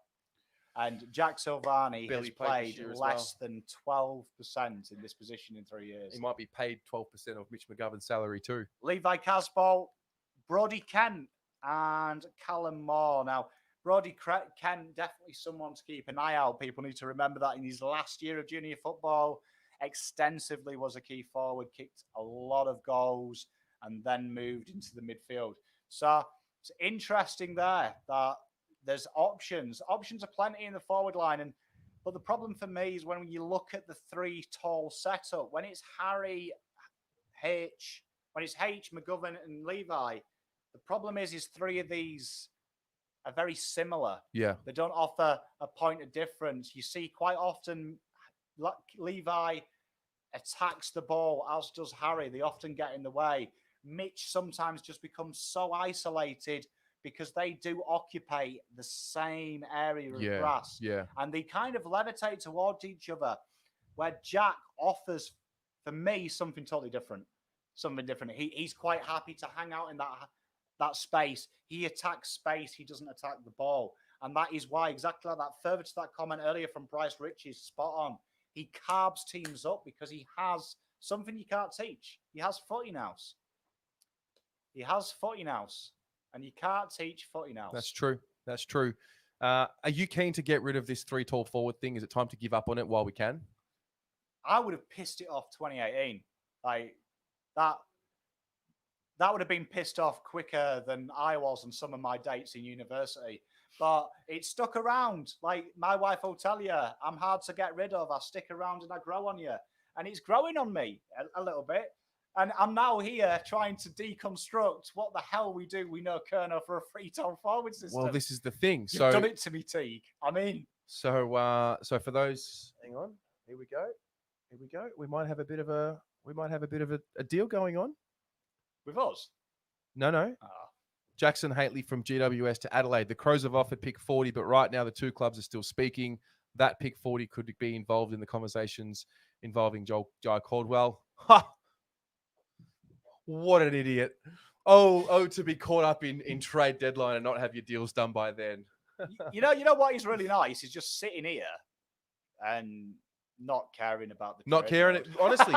Yeah, it's true. We're not stressing. Like our deals are done. Anything that happens now is a bonus. Like Shad's chucked me on the couch and I'm finding it hard not to put my feet up, hand behind my head, just like this is killer. So just to repeat that for everyone at home, these are our key forwards based on the previous 3 years of Champion Data's information. So Charlie's our best key forward, according to the data, followed by Harry, then Mitch, then Jack Silvani, then Levi, then Brody Kemp, then Callum Moore. Is that telling me that Levi is rated as a better defender than he is a forward? Well, I mean, it's purely down to, I think you look at his ruck and his numbers aren't as inflated. So when we're doing the depth chart and you try and do it the NBA way, as you know from NBA, generally if you're a point guard, you play point guard all game. You don't just piss off to power forward for banter. Yeah. Then rotate. So it's not the most sophisticated system. It's purely just to see how many we've got. So you can switch them. But Levi definitely is serviceable. But I do think that you can only play Levi or Mackay in one forward line. Correct. I think they naturally gravitate to each other. You see spoiled marks is someone sent me a stat, the hand did this, 27% last year were Casbolt going into Mackay. So wow. And you watch it, they naturally do it because they both want the ball. They attack the ball. Yeah. So the beautiful thing about Kerno is you watch what he does is he doesn't take marks and kicks goals. He often just gravitates to space. Yep. He attacks space. And you see a lot of goals McGovern and that Charlie's kicked. He kicks and he runs on. He's a freak forward. Like that goal we kicked against Collingwood, it was an absolute bollocks kick from Murphy. He made the goal. He just ran and chased it. It was almost as if it's arrogance. And that's where Jack comes in. Jack's very smart at that. He uses space. Right. I like Jack. Right. All right. So Jack the final line on the field is the ruck division. And and then probably pretty straightforward. Then probably the most pointless area of Carlton at the moment because it's kind of a no-brainer. It's TDK starting to take it up a notch. Number 1. Wow. Mark Pitternet. Levi. Is he already rated as the best ruckman based on the data, which is pretty much his 2020 season alone? Yeah, and it helps him because he's 21, so it compares him against where 21s are. And obviously, he's a very young ruckman. Very young, not many ruckmen at 21 come into an AFL team. There's a few exceptions, but genuinely, they start to make debuts 22, 23, a bit older. So doing very well. Mark Pitternet, Levi Casbolt. So it shows there that this is where Casbolt's worth is. He might not be number 1 of the lines, but he's always in that top 5. He is, and that's what is a beautiful position for him. And you look at Josh Caddy. Richmond talk about 2017. Josh Caddy was a big part, was what Dimmer said of it. His ability to play multiple positions helps out. Callum Moore as well, number 4. Well, yeah. We'll just leave him there. If Callum Moore is on the list, is he? Yeah. Next year. Yeah. Banterville. Yeah. Because to me, he's there as a replacement for Charlie Kerner. So there is the argument. Okay. He was an injury replacement for Charlie Kerner, but he offered sweet fuckstick, didn't he? So you might as well go and find another replacement.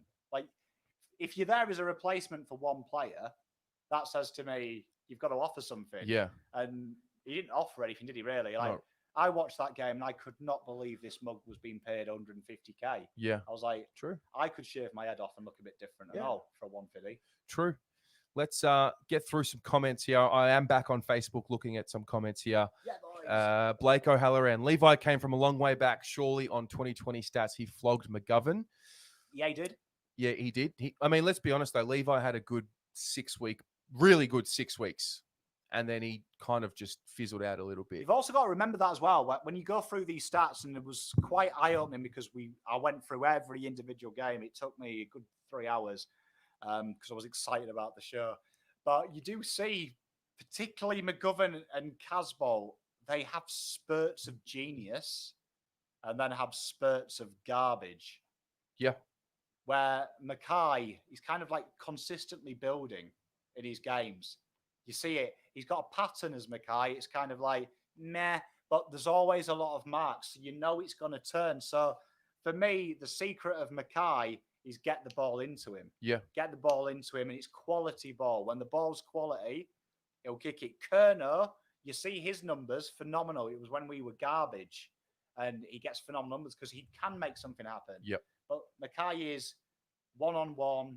Like we saw it against Adelaide. When he was isolated, tore them up. Against Brisbane, when he was isolated, one-on-one, can't stop him. No, that's right. But the problem is you've got to give him that space. And when Casbolt oscillates it, he brings another key defender with him. Right. And the problem is these two are big boys. They naturally bring trouble.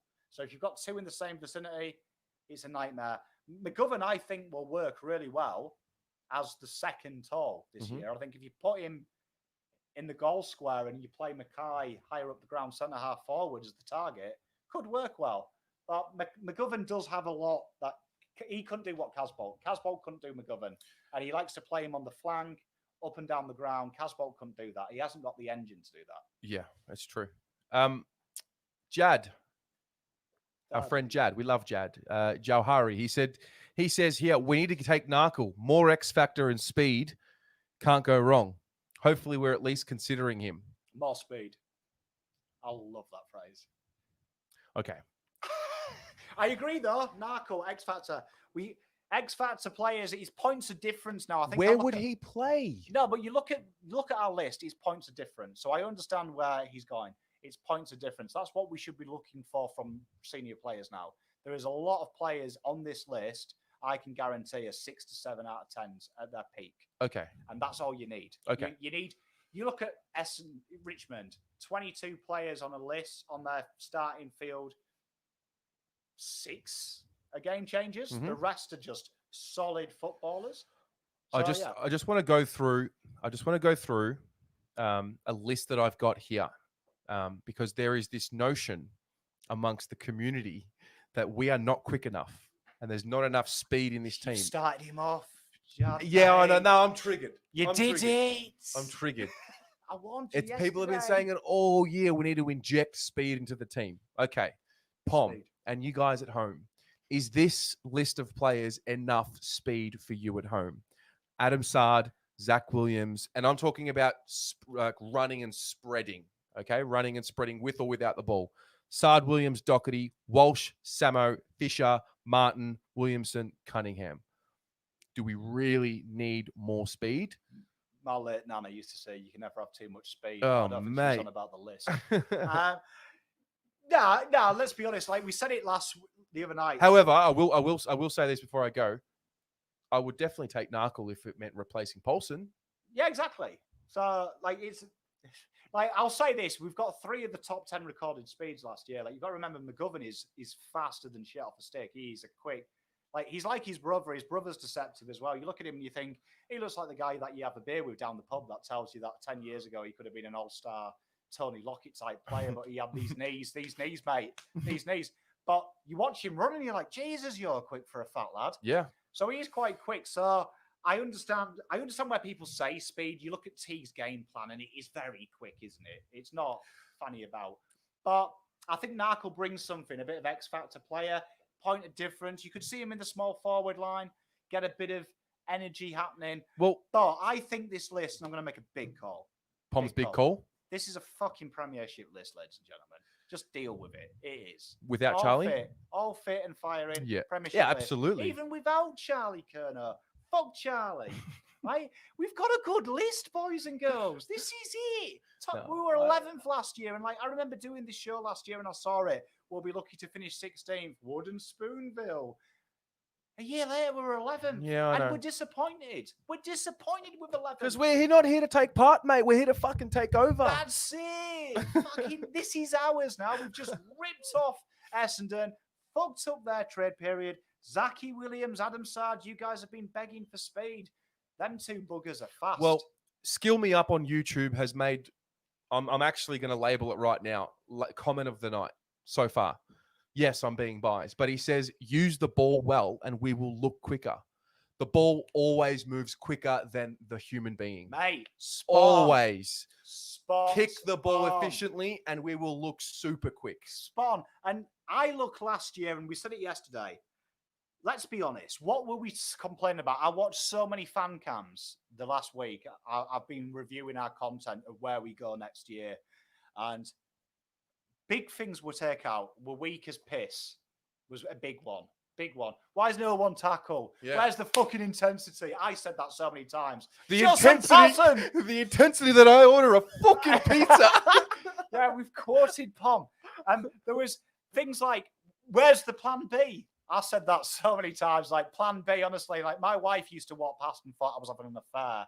And I was shouting at someone asking to get plan B so I don't have another kid. She was sick of hearing plan B. And the other one was ball use, better ball use. Now, you've got that now. You've got the Williams, very creative, likes a handball, loves to get the game going. You've got Sard, plan B, there you are. Forward press, we shit ourselves under a forward press. Sard looks at forward presses, and you know what he sees? 3 Brownlow votes.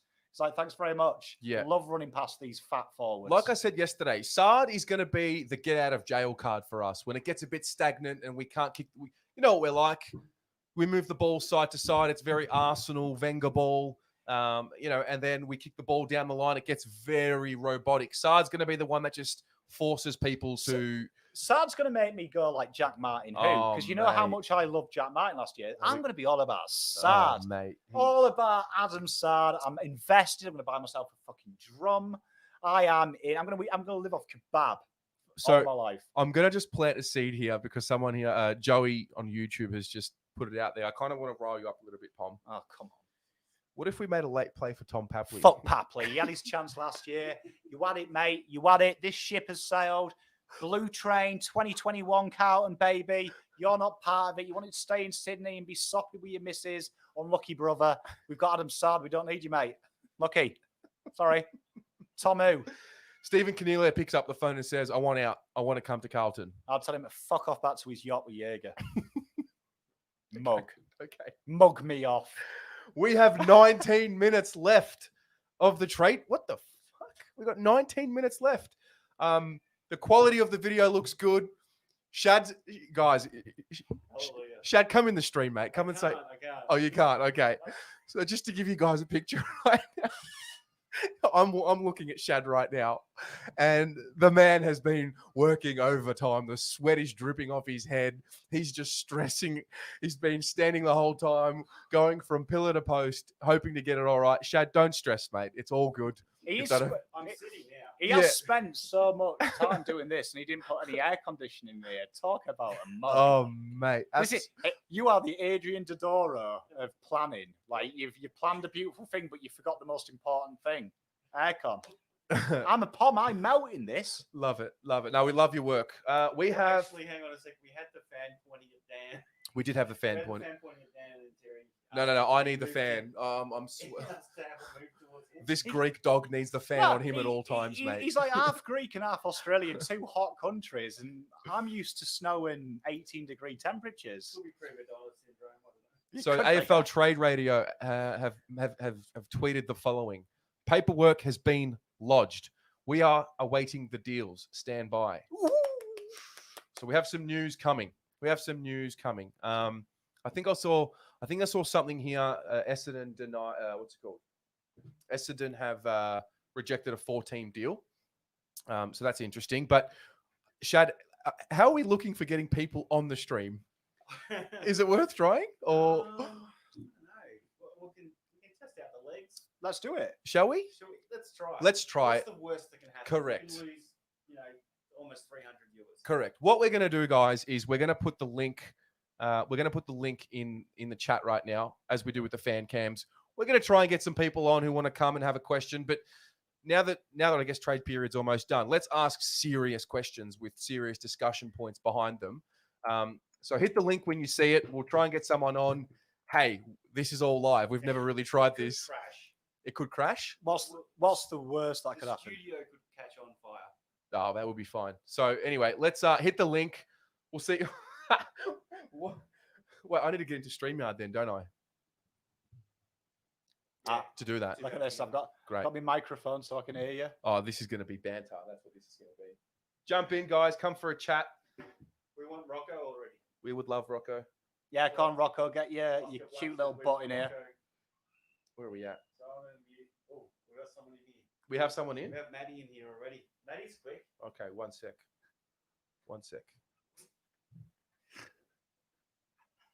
Terry, say something. Hello.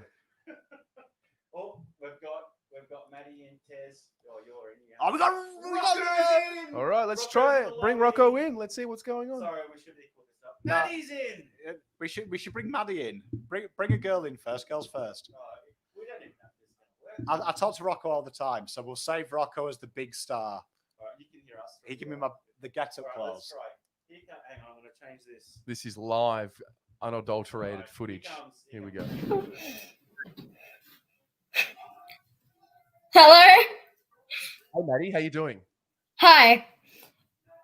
I've been watching I keep checking my phone for this Essendon deal. Like, I want Essendon to fail so bad. Oh, you're telling me? I'm hoping that they don't get there. This is the best case scenario. So they don't get Dunkley and they have to go to the draft. That's the best case scenario, right, Tom? 100%, yeah. I mean, if they balls this up, it's going to be making that sad deal look better all the time. Oh, jeez, turn that one off. Fantasia just went to Port. Fantasia has gone to Port? Yeah. I've got my phone here. I'm just checking. Oh, man, you've done very well. There you go. Fantasia's gone to Port. So that might unlock some things. Well, it makes their list worse. Essendon? Absolutely. Good darts. Maddie? Yeah. Talk to me about what you think about our trade period so far. Very happy with Sard and Williams. Like, if that was all, I'd have been very happy. I'm glad we got Fogarty. We did get young Fogarty. Yeah. But if it was just Williams and Sard, that was our main one that we needed. Yeah. Are you what would you grade it out of 10? 9. Okay. Don't quite want to. Got a lot of time for that kind of positivity, Maddie. I'm a big fan. Yeah. It's our best draft for a long time. Yeah. Go on, Maddie. I'm going to put you on the spot. We always have Pom's big call. I'm going to give you Maddie's big call. Where are Carlton finishing next year? Top 4? Oh, yes. Mate. Maddie can come on the show whenever she wants. That's what I'm talking about. Love it. Maddie, thank you so much for coming on. Thanks for having me. See you, legend. All right. So it works. Yes, sir. It works. Okay, it works. Another one? I'd love another one. Who you got for me? Give us them all. All right. Oh. Heavy Boys. in the building here, mate. The riffraffs have walked in, Yeah. Can you hear me? First of all, remember last time I was a little bit of a disco dancing there? Not going to lie, there's a little bit of a disco dance going on, but I can hear you. Again, you're serious. The quality of the video is perfect. Yep, but the sound is a bit down. I saw the video yesterday, and it was clear as. I know, and the video goes perfect. Yeah. Maybe it's having two, Mediterranean people in the same stream. Yeah, that's it. Maybe it's that shirt, mate. That shirt's giving me some sort of Vibe. Come on. This shirt's grouse, mate. Look, How come you don't dress when we do our show? You don't dress up, and all of a sudden you're wearing the nice shirt. What's going on there? Probably because you'll take the piss out of my shirt. Someone earlier asked if you were wearing pajamas. Rocco, talk to me, mate. What are you thinking? What do you think about trade period? Mate, I did this big call at the start, and I'm going to do it again, man. This is top 4 guaranteed, mate. Send it to the bank. Essendon and Collingwood, they can all get stuff, man. They're coming up to me. Can you hear me good? You're sort of disco-y, but we'll push through.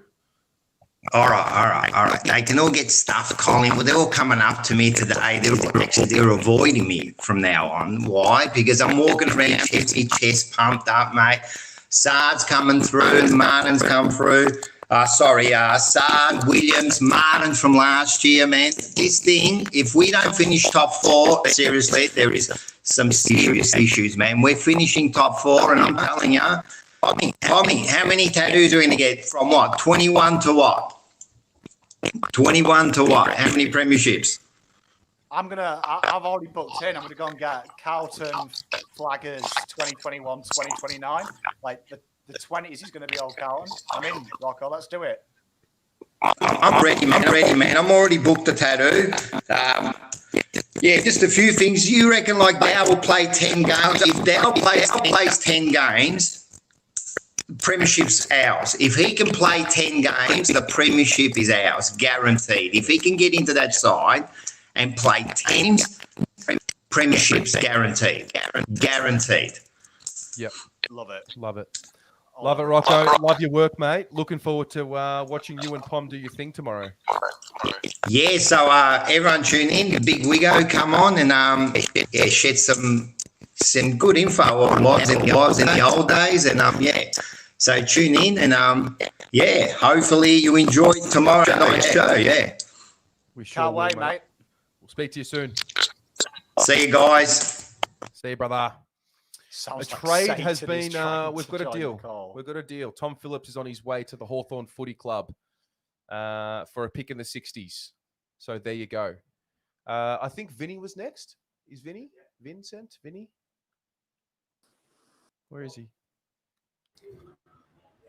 Yes, lads. Hang on, mate. I saw your Guernsey. I saw your jersey. I'm like, get him in the stream. Yes. All right. I have an interesting question for you. Okay. All right. So my stepdad is diehard Collingwood, right? And his cousins also diehard Collingwood. We have debates all the time. I always say to him like, "Oh, Carlton's going to finish top 8 next year. Carlton's going to push top 8, but it's always going to be Carlton, Melbourne, GWS, Collingwood fighting for that 8th spot, right?" He always says to us, he's finished 11th this year, but the games that he's won by 5 points, that could have been flipped and you would have finished like 17th. What's your opinion on that? Because I'm kind of stumped when he says that because it's true. Like, it's true. Like, we could have the games at like Nunes goal or the Sydney game where we won by 5 points. Like, it's almost like I don't know how to word it. What's your thoughts? So we have a saying around here, Vinny. Yeah. And this is what you need to tell your stepdad. Yeah. You need to go to him and you say, if my Nad had wheels, she'd be a bike. These Pom catchphrases are just taking off. What if? There's a lot of what ifs though, Pom. True? There's a lot of what ifs. Oh, yeah. I mean, it's at the end of the day, history only remembers who wins. Like, that's true. Like even the biggest nerd can't tell you who won the 1966 Grand National, but it's even harder to tell you who finished 2nd and 3rd. So I mean, tell him he's got bigger problems, hasn't he? I mean, look at everyone's leaving Collingwood, and we'll batter them by 20 goals next year. Yeah. Oh, I'll never forget. What was that? I said, have faith. Your dad's just jealous. You support a proper team. And they're actually falling apart as we speak. Yeah. Oh, I hope they do, man. I hope they just absolutely plummet. I hope. Last year, I went up to Melbourne and I watched Carlton Collingwood, but we were like neck and neck the whole game. I sat right behind the goals. I've never felt that much just energy. Then we had to drop it. But like, I just want that to happen. But us like belt them in the last quarter, like 7 goals. Just like, oh, I can't wait. Just to rub it 2021 in. the tide turns. I know that I said 2020. I probably also said 2019 and probably 2018. But I'm very confident 2021's different because we've got Sard, we've got Williams and Martin. Yes. Oh, lock it in, mate. Lock it in. Love your work, Vinny. Thanks for tuning in, mate. All right, mate. Thanks, lads. Take it easy. How come Vinny gets away as well with wearing a basketball guernsey and doesn't get hate? Like when I wear it, have you seen the pipes on him, mate? Yeah. That's fine, isn't it? I didn't realize this was Blue Abroad sponsored by Pornhub. Like, well, I've kind of got the. Never mind. You've got the vibe. You're sitting on the casting couch. Who we got next? Shad Daddy. I think Josh Blode, and then I see Jad's face in there. I cannot wait to see Jad. Joshy Blode. He looks like a better looking version of Nick Austin. He does. It's Nick Austin. Nick Austin's joy. This is the jersey I won for tipping us to lose against West Coast. Was that with us at Blue Abroad? Yeah. Oh my God. There you go. Well, mate, I'm kind of glad that you got a happy day that day.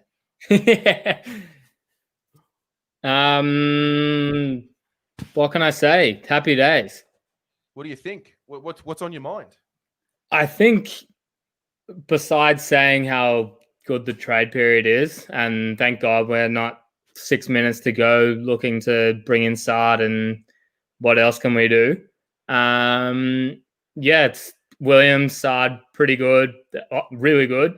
Fogarty, decent. Can't say I'm unhappy with that. I think the thing that irks me the most is Tom Phillips. Pick 65 is like, what even is that? It's not a pick. How many good players have gone at 65? Like Sam Mitchell's the only player ever. I think I don't know what his contract is, and I know we need to be conscious of Cripps and Walsh and Harry and whatnot, and it's a big reason we probably haven't gone for draw. But I rate Phillips. I wanted him to get him 2 years ago, last year, every year, and I think we missed one there. But A+, 10 out of 10. Top six, maybe top 4, but it's pretty good top 4. But yeah. Finals or bust, right? Are you in the same mentality? Absolutely finals or bust, and I wouldn't say top 6 or bust. I think it's finals or bust, and the reason I think that is because of Cripps, and also we can't have another shit year. What are we doing? The caller before, I think, talking about his stepdad and his cousins and whatever. It's easy to say if Nunes missed the goal and if we don't win against Sydney, but you could equally say if we beat Melbourne and Robbie Gray doesn't get the mark or misses the goal, if we didn't drop the bag against Hawthorn, there's so many if, buts, or maybes, and we've just made our team much, much better. But yeah, definitely finals or bust. And I don't know, if we don't make top 6, it's kind of a shame. And also if we make finals and we lose round 1, what is that? Like, how good is that? It's obviously progression, and it's progression from last year, but I don't know. You start to wonder, what else do we need? And if it's not injuries, if we don't get to the end of next year and say, okay, Charlie didn't play the whole year again, Cripps missed half the season, what are the reasons we didn't excel? Yeah, 100%. Yeah, I think you hit the nail on the head. I think there's going to be a lot of pressure this upcoming season there already is pressure, in my opinion, on these development coaches, because we are banking on development from within. With Sard and Williams, 2 very good players. But in my opinion anyway, Josh, I want to get your thoughts. We will only go as far as Cunningham, Fisher, Dow, Petrevsky, Seaton, and these guys take us. Absolutely. Everyone talks about bottom 6. Cunners, SPS, JSOS if he's in the team, I don't remember who else you said, but definitely go as far as our bottom 6. I think something I'll go back on what you've mentioned the last 2 weeks, both of you, is talking about our assistant coaches. And one name you mentioned, I think yesterday or the other day, was Lepic. And I know that you guys are saying we need people who have had success, and we need people who have had success from their playing days. Lepic was a coach for a little bit. What did he show? I know being a head coach might be different to being a defensive coach or a forward, whatever he may be. But I'm not sure just like plucking these guys just because they were good players back in the day and in good systems means much if they've been at the forefront of a team and couldn't really do anything.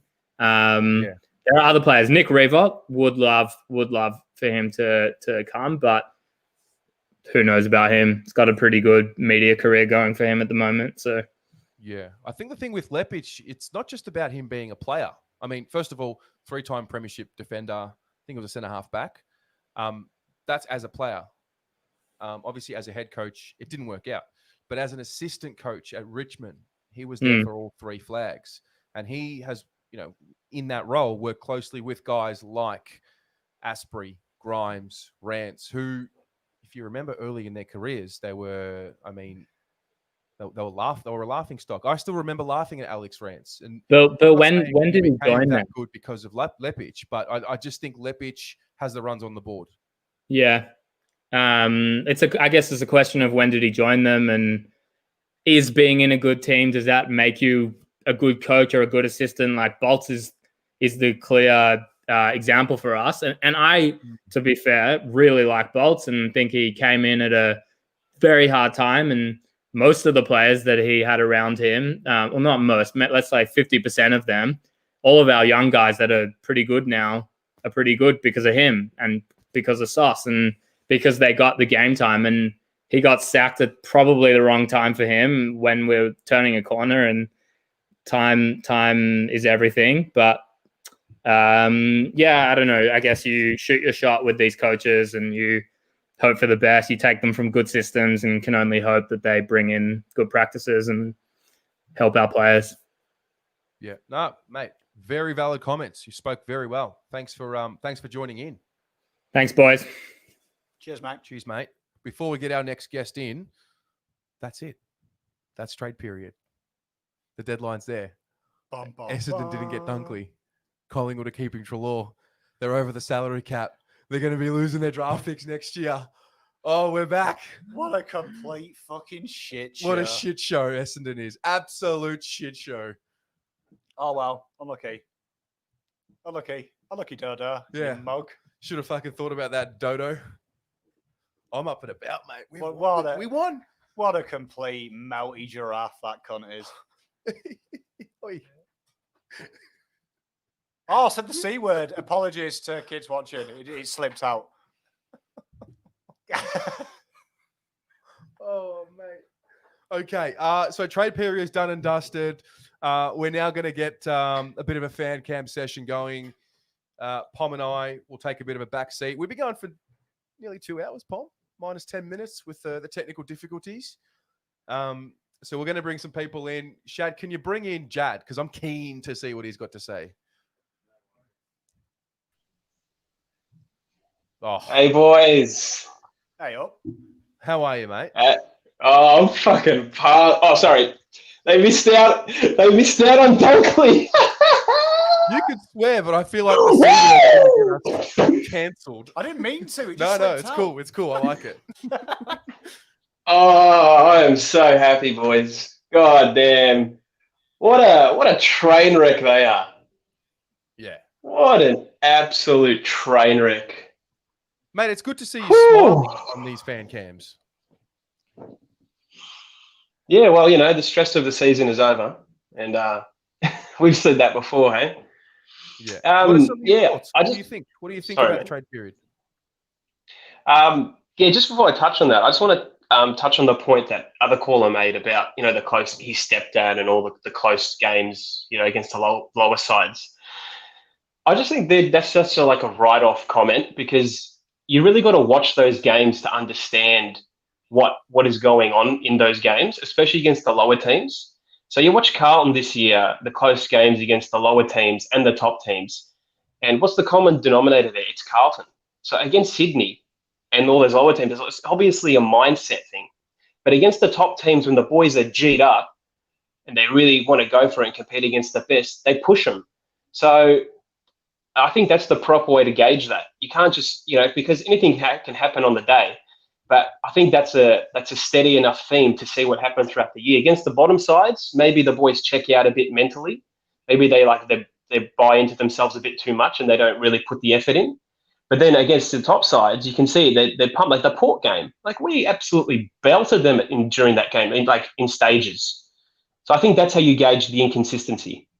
And I guess that's why you can be optimistic about it, because, the proof is there against the top sides. The bottom sides, that's more of a mentality thing that'll come with maturity. So I don't think that's, if you flip those close results, you guys are still shit. I think that's just a write-off comment. I don't think there's any thought or value in that, because, yeah. I think there's two ways I'd look at what you're saying there as well. Like, you look at Brisbane 2018.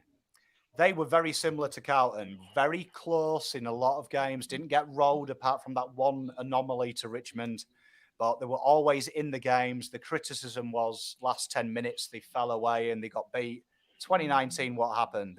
They got in the finals, and they've been in the finals for the last 2 years. And then you look at St Kilda in the trade period, 2019, 14th, were going nowhere. Many people thought they were going to be closer to a spoon than the flag.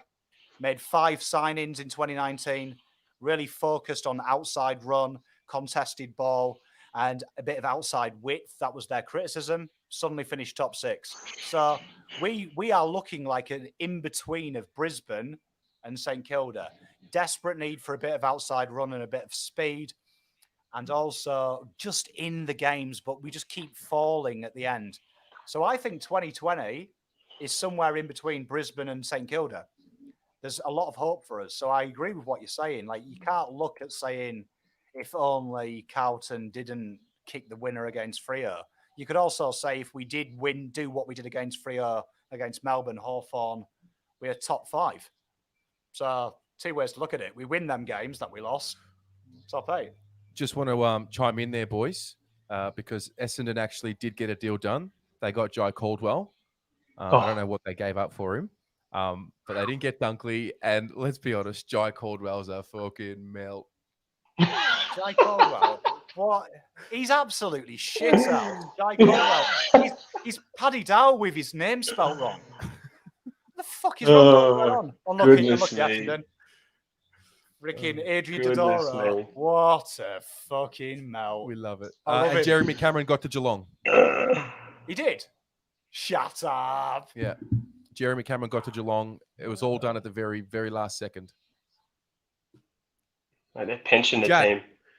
What else, mate? Pensioners, what else is on your mind? Yeah, overall, bad trade period, man. I'm happy. I'm not, I don't know, I'm content. I don't know if I'm happy. I'm like hard to please. I don't know, man. Just the years of crap we've gone through. So I'm like very cautious about getting too high about it. But Sard, Williams, all good. Just, I don't know, it's the small forward issue. And still, like, just with the whole Dunkley thing, I'm just annoyed that they were able to attract an in-contract player like that in their current state.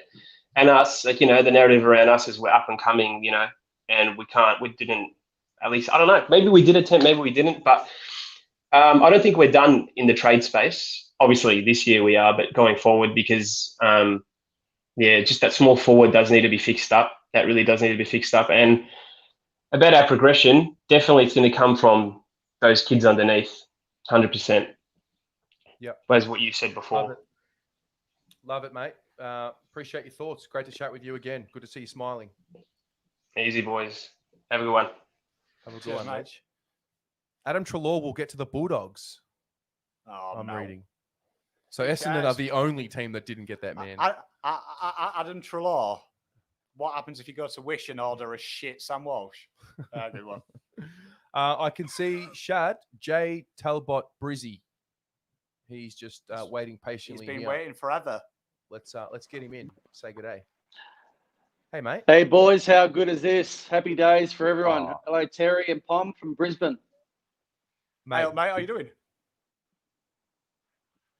Yeah, great to really have you good. here, mate. I was very happy this year. Thank you. Yeah, it's been great to see all the games. Very lucky up here in Queensland. So, as you know, I went to a lot of games and I'm not complaining. So it was good to see. Yeah. What'd you think of trade period for us? It's kind of cool to be here on deadline day and not stressing, isn't it? Oh, what a complete different chalk and cheese from 12 months ago, you know, when we thought we were going to get Papley and everything. And then happy days yesterday. I reckon the trade this year was really good. And I'm really impressed. I think Fogarty's going to surprise a few people. I think he'll be good in the forward line. I haven't watched much of him. I've got to be honest. I haven't watched or taken notice of him at all. He hasn't played a lot of games, to be fair. Have you watched him? I've seen him a few times. I've got some friends or family straight back in Victoria. But some of them are Geelong supporters, but they said he was really good. And yeah, I'm really excited about Brodie Kemp because I'm original from Bendigo. So he's a good Bendigo boy, and I think he's going to be very good. Yep. I'm right behind you there as well. Can't wait to see a bit of Brodie Kemp. Super excited about seeing him. Absolute built like something I haven't seen. Can't believe the kid's 18, 19. Can you imagine if he has like a first year next year like Matt Rowell? Because he was rated ahead of Matt Rowell before he did his knee, right? Yeah, so when they were 17 years old, Yeah. he was rated higher. So honestly, Matt Rowell, melt. Brodie Kemp, brilliant. God. Love it. Yeah, totally agree. Well, on you, I just mate. wanted Great to say have you thank here. you for this year and all the best and bring on 2021. You know it, brother. You know it. Have Cheers, a my great one. friend. Oh, look at this. This is nice. We're all nice and we're happy. This time last year, we were all borderline, you know, thinking about, is it acceptable to go and start watching netball and supporting them? Like, this is brilliant. No, look, it is. It is. It's I must say, I would much rather have this stuff. Well, first of all, I'll say I don't want to even be talking about trades during trade period because I want to be playing in a granny. Like imagine being Richmond, not having to worry about all of this. Oh, this time next year, like I'm going to be like this, just on the couch. You know, just drinking beers, and we'll have just the replay of the grand final. Johnny Allen is asking if I'm going to have to release a public statement of apology for Dan's conduct. Come on, look. In defence, No, he's kidding. It's banter, mate. In the C word in Australia is like a comma in the English language. Yeah, so but mate, you know who's waiting to bring us down. They're just waiting in the bushes, mate. If I get hated for the C word, I apologise. I did Oh, apologise to the children watching. Oh dear. Let's. I think I can see Joey just tucked in there. Shad, can we bring him in? Why does Joey look like he's just rented a 1-bedroom cottage? Oh, mate, I know you're up and about. How fucking good. Fuck you, Dodoro. Get fucked. Honestly, man. Let him have it. Come on. Come on. You can't do that to us for weeks on end. Extract pick 8 facade and then think Dunkley's not worth 2 first-rounders by the same token. He's got 2 years on his contract. You're never getting him for less. Fuck you. That's what you deserve. You deserve nothing less. You know what? At the end of the day, Joe was right. Joe was right. No, they've fucked up trade period, haven't they? I am fucking big. Pom, come on, man. Come on, Pommy. We love this. We absolutely love this. Mate, I said it this morning. I can't wait for them to go into the draft with 3 top 10 picks and completely fuck it up. Because we always know, don't we, Joey? 1 or 2 top 10 picks, bomb. How good would it be as well when they pick them 2 blokes? So good. So good. Can't wait. Mate, I can't wait for them to pick up Gary Ablett's brother.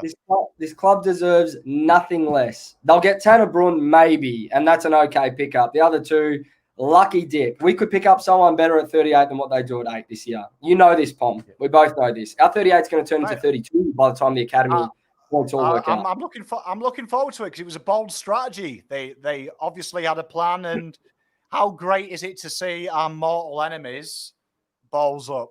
How good is it? Like, honestly, that they have done the mistake. Here's the bold prediction, Pom, that you've been wanting. It may not be that bold because I reckon you're gonna agree. Essendon will finish bottom 4 next year by a mile, by a whole game. I reckon Essendon bottom 2. Oh wow! Bottom 2, 17th. You talk about bold. If you remember last year, we did the predictions, and I had North Melbourne 17th, and I got hated by the Kangaroos.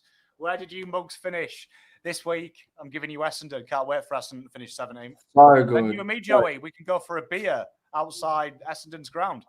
Mate, I would love nothing more. And then I'll piss on the hanger as well. Fuck that club. I'm done with them. Buy it up. That's what they deserve. Nothing less. No, you're right, though, because Dodoro actually ended up getting the treatment that he gave out to us in the stance that he took with Sard.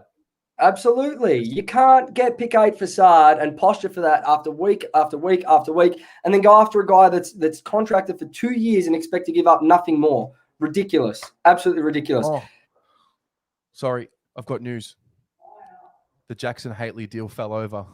Oh, no. The Giants didn't accept Adelaide's offer. Sorry, continue. No, that's big because Adelaide are probably my second most hated club. Does anyone know what Jay Caldwell went for? No details yet, Pom. Because how funny would it be if, Dodoro said he's not worth a second and they're hanging out for a first. He had to give up pick 8. He's panic ball.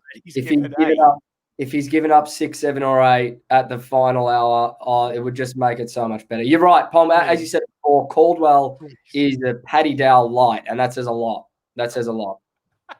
Paddy Dow light. Honestly. And they go, 2 meter Peter. Oh, we got 2 meter Peter in our forward line. Oh, it's going to be so good watching their forward line not be able to kick more than 30 points a game next year.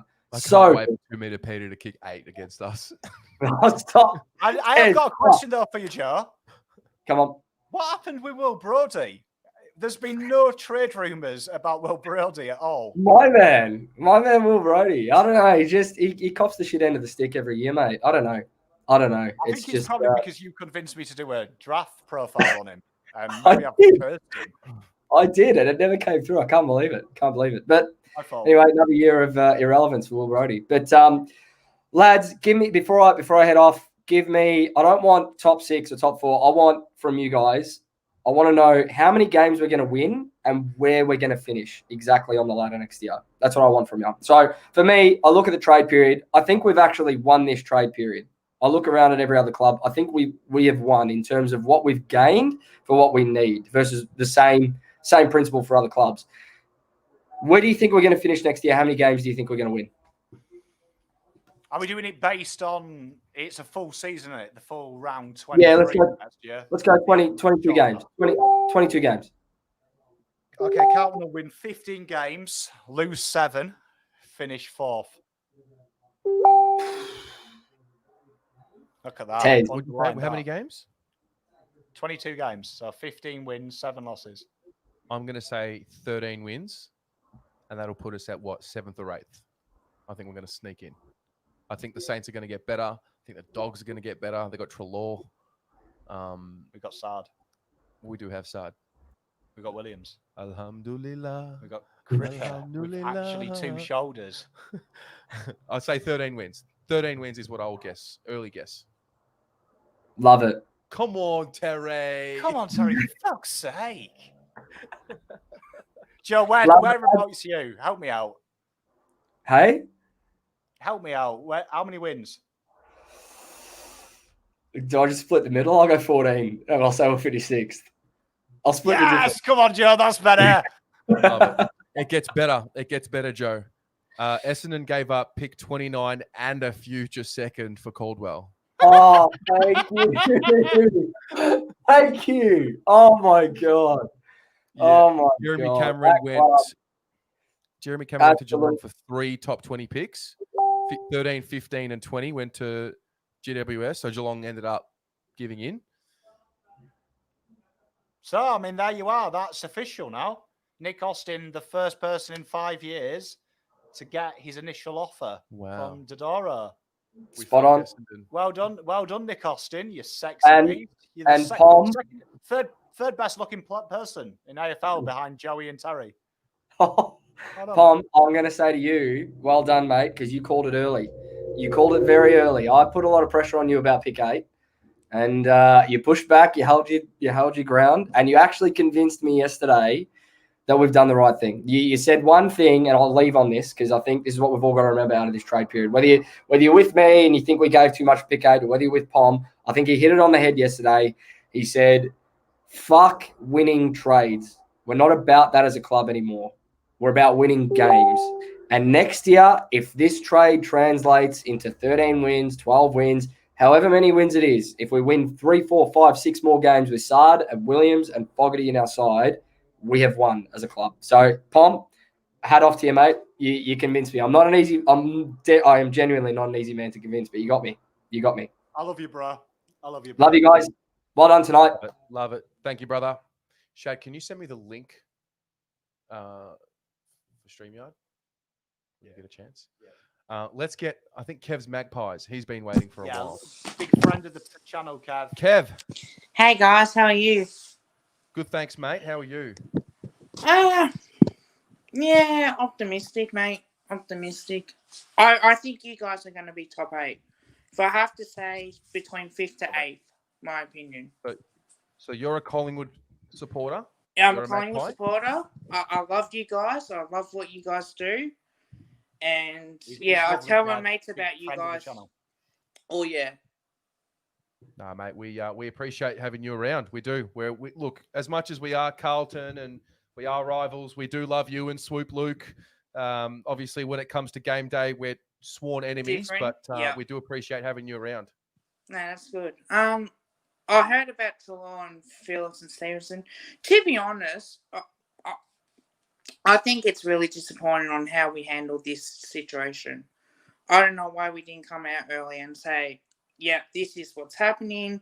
We need some salary cap issues that's going on. We need to relieve that. But nothing. They said nothing. And it just disappoints me and pisses me off about it because we're in the window to win premierships. And Grundy, I will not say he's $1 million for 7 years. The Goey's going to be another one. Darcy Moore. Trelaw even, 900,000. It's like, why would you pay them that much? And then have salary cap issues now? Because they got rid of Ash last year, and then we end up getting Darcy Cameron. And then we had the same issue with Dane Beans and having that he's officially retired, and now, I'm trying to move some of that salary as well. It's whoever was in charge of our list management at the time, like before our current guy now, it's just ridiculous. Listen, mate, I've got the solution for you. I'm just going to explain to you a bit of a journey from a Collingwood person who became a Carlton person and beloved. Your boy Daisy Thomas, he came over to Carlton. We embraced him. You're basically, I'm hearing your pain, Kev. Collingwood have absolutely fluffed it. Completely fluffed it. The premiership window is now closed. You've lost all these guns. Come to Carlton, mate. Come on. Yeah, come on, we'll Kev. welcome you. I wish I can't do that. My whole family's Collingwood. I've got some cousins at Brisbane, Hawthorn, Essendon, North Melbourne.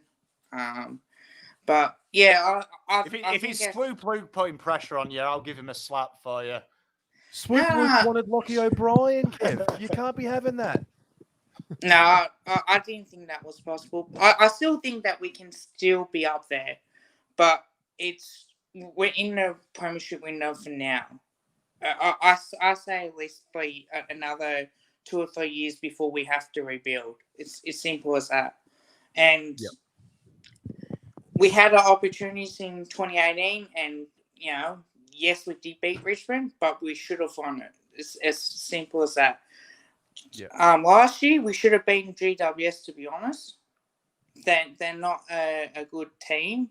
They're a talented team, but they're not like a Richmond or Collingwood, and now Carlton has picked up some good players, and I really do hope that you guys do well. This year was a shit year, I think, for everyone. Like, there was issues in hubs, there were fights. I've heard there was punch-ons that's happened as well.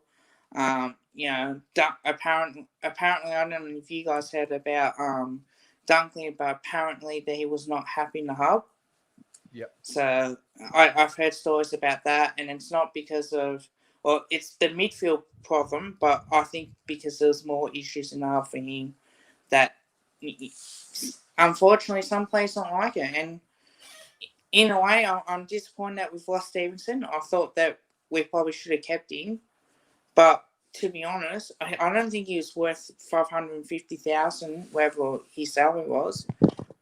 I just say, they go by potential, and I do understand it is a business. So, I understand the business side of it, and you have to pay big money, even though they improved for 2 years. But if you have 1 year, then the media is going to come really hard, definitely. Kev, what's your prediction, Carlton versus Collingwood? And will you do me the honour of whichever team wins buys the other one a beer? What do you say? Well, you put me on the spot there. I think Carlton have got a good chance of being Collingwood next year. That's what I want to hear. I'll buy you two. I'll buy you 2 beers when we beat you. But yeah, it's again, it's Kev, you there? Yeah. We're going to have to move on, mate. Yeah, sorry. It doesn't matter which players you picked up; it's on the team performance, and that's the main thing. No, well said. Well said, Kev. Great chatting to you, mate. Thanks, mate. Thank you, Terry. Thanks, Tommy. I love you very much. Mate. Stay safe. Likewise, my man. Take it easy. Vinny I love Kev. Love Kev. I love Kev. Love it. There's a few other people here that I want to get in, though. Before I do that, Vinny Brigante's donated $3. Says, a bit young for Pom, but much love. And and then he's... Well, I don't know how to take that. Am I old? No, it's the guns he's talking. I was going to say, am I giving off nonce vibes? One of the times. He's also donated another $2, and he says, Bulldogs got Treloar. They did. Cheers, Vinny, mate. Mate, I am very jealous. A 35-year-old man, I am jealous of your young man, big arms, tell you, bro. Yep. I think Mark is waiting, and then I can see Adam Sard is there. Shad, can we get Mark in? Adam Sard doesn't look very Adam Sardy. No. Oh no. Look who it is. We've had a successful trading period by getting our boys Williams and Sard. Guys, I've probably got at least another 10 minutes, but all I'm going to say is I'm just so fucking wrapped that we've got those guys. We set a plan. We got exactly who we were after. But also, just to add on, did we get anyone else on the last day of this period? Because I haven't seen the news at all today because I've been at work. Nah, bro. No, mate. All the deals were done. I'm glad I heard suck. I thought he said, I've just had sex. And I was like, this is the wrong show. Hey, no pun intended, boys. We've got to have entertainment in this show. No, we didn't get any other deals done today, mate. We got all everything was done yesterday with Sard and Fogarty, and we were. It was a very relaxed day today. Oh my donald meal, man, that ravioli is going nice. But anyways, no, look, just wanted to basically just mention that. Look, in saying that though, look, was Stevenson still on the cards at the same time, or did he obviously get the deal done for North Melbourne? Yeah, he went to North. Sorry? He went to North. Oh, you know, you're all right. It's just whilst I'm having my break, I've had to keep a bit quiet at the all same good, mate. time. All good. We'll let you get going back to work, but we just wanted to come in and say hello. Always, boys. I can't wait for the next fan cam, of course, and keep rocking those commercials. Go Blues, 2021. We love you, mate. See you, mate. What a legend. Honestly, I really ate because of the delay. I'm hearing it. I thought it cut out, and I thought that's random. Adam Sard, get him on. What's going on? What's going on, mate? Woo! I love it. I'm so pumped, guys. Like, I've watched this club my whole life, and we've not picked up any decent players in the trade period since Judd. And now we got Sard running down the wing, and Zachy Williams. Like, oh, it's so ecstatic right now. Yeah, I'm I just genuinely so- believe that we are going to start that chant next year. Oh, I'm going to start a lot of things next year, mate. I was so Chanting keen this year to go to like every game, and then obviously COVID. But next year, I want to be there in front of the goals every week, mate, just singing, chanting. Mate, you just got to get yourself centre wing and just let Adam Sard and Zach Williams know that we love it when they run down the wing. Yeah, I'll fuck it. I'll be yelling, mate. I'll be screaming. I can't wait to get around it. Yeah, where are you from? I'm from Geelong. So you missed out all year like us. Yeah, sadly. We were kept in lockdown because of you blokes up there. Oi, it wasn't us, mate. Definitely, Terry. I mean, look at him. He is a man about a town spreading the COVID virus. He was coughing on everyone, I heard. Locking in. Absolute scenes. Oh, mate. Oh, right. Yeah. I just wanted to come on to say that. And I just want to hear Pom sing that again. Adam Sard running down the wing. Come on, Pom. Go on, Pom. Sardy, running down the wing. And last Come on, off, boys, get around it. Essendon, get that up, you dogs. Yeah, get that up, Essendon, you fucking dogs. Good on you, mate. All right, see you, boys. See you, mate. We need to do one exercise before we go.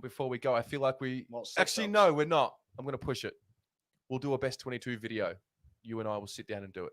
Oh, darling. Yeah. Who else have we got here? Oh, we got some illuminis of the Blue Abroad. We got Mr. Biceps, Kano. Is Kano here? Get Kano on. Yeah. We got Mr. Dunkley.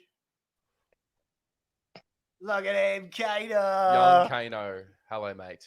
Hey, good. How you guys going? Mate, we're going well. How you doing? Not too bad. Not too bad. What do you think? I think for his first trade period, I think our new list manager did a really good job. He had a plan and he executed. Main thing. Yes. Yep. What number are you giving Adam Sard? I think Adam Sard would be he'd be a great player for us. He'll take the Simo role off halfback very good. Also, I think this will probably allow Doherty a bit more midfield time. Yep. So and then also Williams as well on the wing as well. So yeah. And have you got a prediction for where we're going to finish next year and how many wins? I'd like to see us finish about 7th or 8th. But yeah, I reckon. But realistically, pardon?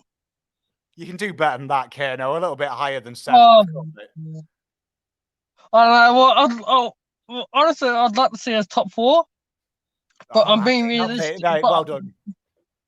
But I'm being realistic. I'm guessing about 8th or 9th. We don't do realistic here, Kano. Oh yeah. So you going? No, have you got you go, mate. You got a question? I was gonna say, what do you guys think about who will be resigning next? Who will be re-signed next? Yeah. I'm hoping Patrick Cripps. I'm hoping Cripper, hopefully by the bye. I'd like to see us get that locked away. Long-term deal. Hopefully Carlton hit the bye. 8 wins. Good win to show faith. Cripper backs us in, and I think that'll carry us on till the back end of the season. What about you, Kano? Yeah, I'd like to see also Harry Mackay sign on again as well. He's out of contract apparently for next year, I think. and also Kennedy. Yeah, definitely. Kennedy's out this year, so we'd like to see him get a deal and another deal. Yeah, and like you say, Mackay, Ed Kerner, there's a few guys 2021 that'll be out of contract. So I'd say Cripper for me and Mackay definitely top two.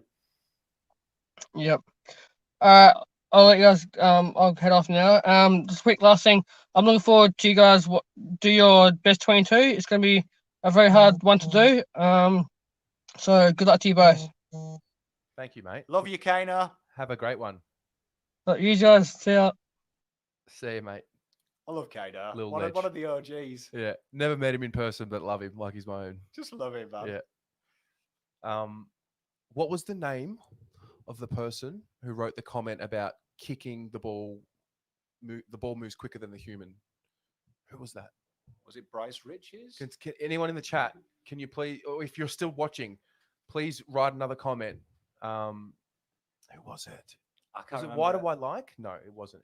It was a great comment, though. Whoever it was, well worked. I need those of you in the YouTube chat to confirm who that person was that wrote the comment about the ball moving quicker than the human. Anyway, next up, have we got another guest? Yeah, get Dunkley in. I think I know who that is. Oh, that's Joshy Clebs. The boy. How are we, fella? How are we? So you're not going to be sculling a cruiser this time around on air? No, not this No, time, I'm just mate. kidding. Drink responsibly. What do you think, mate? What do you think of trade period? Well, what I will say first is there's Essendon fans on Twitter with profile pictures of Josh Dunkley. I can't say anything. I had Stephen Canidio for most of 2019. Oh, and Essendon having picked 6, 7, and 8 in a draft where you haven't even been able to see the players is the most Essendon thing ever. It's a complete fuck up, I've got to say. Can you imagine if there is an English version of me on Essendon abroad? I can hear him from here. He would be doing his nut. No, on Essendon, isn't it great the karma that they got? The fannying around with Danaher last year didn't accept pick 5 and 9, remember? Yeah. Which we would have given for Papley to allow Sydney to go get Danaher. This year they try to dick us around with a straight swap for Saad for pick 8. And then they ended up being the only team that didn't get their main target. I love it. There's Essendon fans on Twitter definitely complaining. One of them people didn't give up. He's on his mum loves. Hang on. There's 5 people talking. Is there? Joshy, did you say something? Boys? I said there's Essendon fans complaining that Bulldogs didn't give up Dunkley while he's contracted, yet Danaher and Fantasia last year was fine. And they've got Josh Dunkley profile pictures. They're memes. We love it.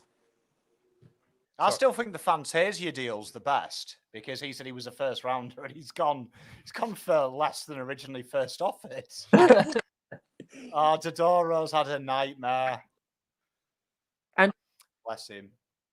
They could have got Caldwell through the preseason and then they ended up blinking late as well and giving up 2 second-round picks. And they got him for free.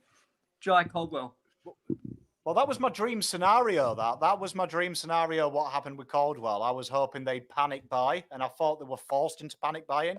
When you do what Dodoro does and you talk big, if he'd gone into this trade period with no one in, he would have been killed. I mean, did you see the fanfare they did for Peter Wright? Did you see it, Terry? That big video, the Wrights team. What a melt! What a melt! If Carlton ever celebrate a player of Peter Wright's caliber, I'm off. Yep. I quit. Josh, before I let you go, I want you to give us a prediction for how many wins. Yep. And where we'll finish on the ladder.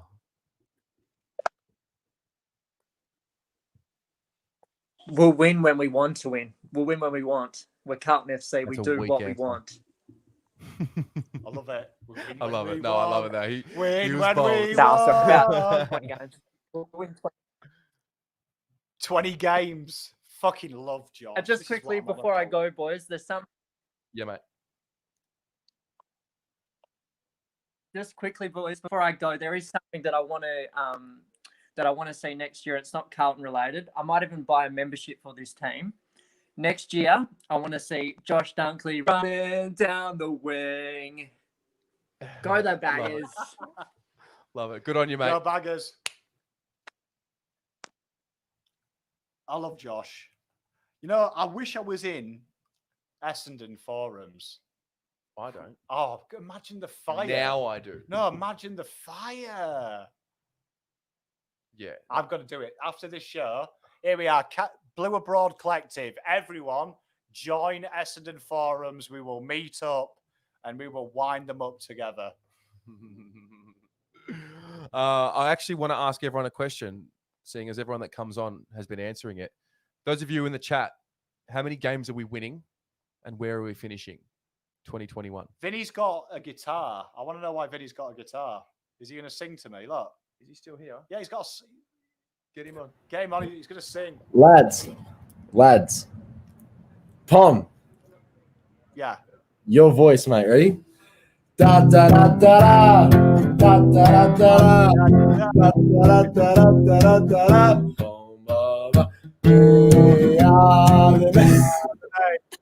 Love it. That's great. I just wanted to join and say that. That's all, to be honest. And I got me He's got the blues pipes back. out again. He's got the baggers, the Nike baggers. Tell you what, if we go on for another hour, he's going to be half naked. I love it. No, but look, this is the OG one. Like, this is the Yes Optus. This is like the OG one. The demo. This is like, it's got the cotton like there. Like, it's really like this is a okay. Huh? I've got a lot of time for this. A lot of time for it. Guitar, singing. Love it. Yeah. Good on you, Vinny. Thanks, mate. Just have a good night. See you, brother. Let's have a look at some of these predictions. We're coming up to the end, Pom. We are so sad. We could just do this all the time, man. Like, we should just live here with Shad. Just be live 24 hours a day. People can't have actually enjoyed this for 3 hours. I have. That's all that matters. No, I have. But like, what do we got here? Zia Litch, 14 wins, 7th spot. Lana Owens, 6th. Jack Fisher, 12 wins and 6th. Chris Galea, 15 and finishing 5th. Carlos Sanchez, I reckon he's from Madrid.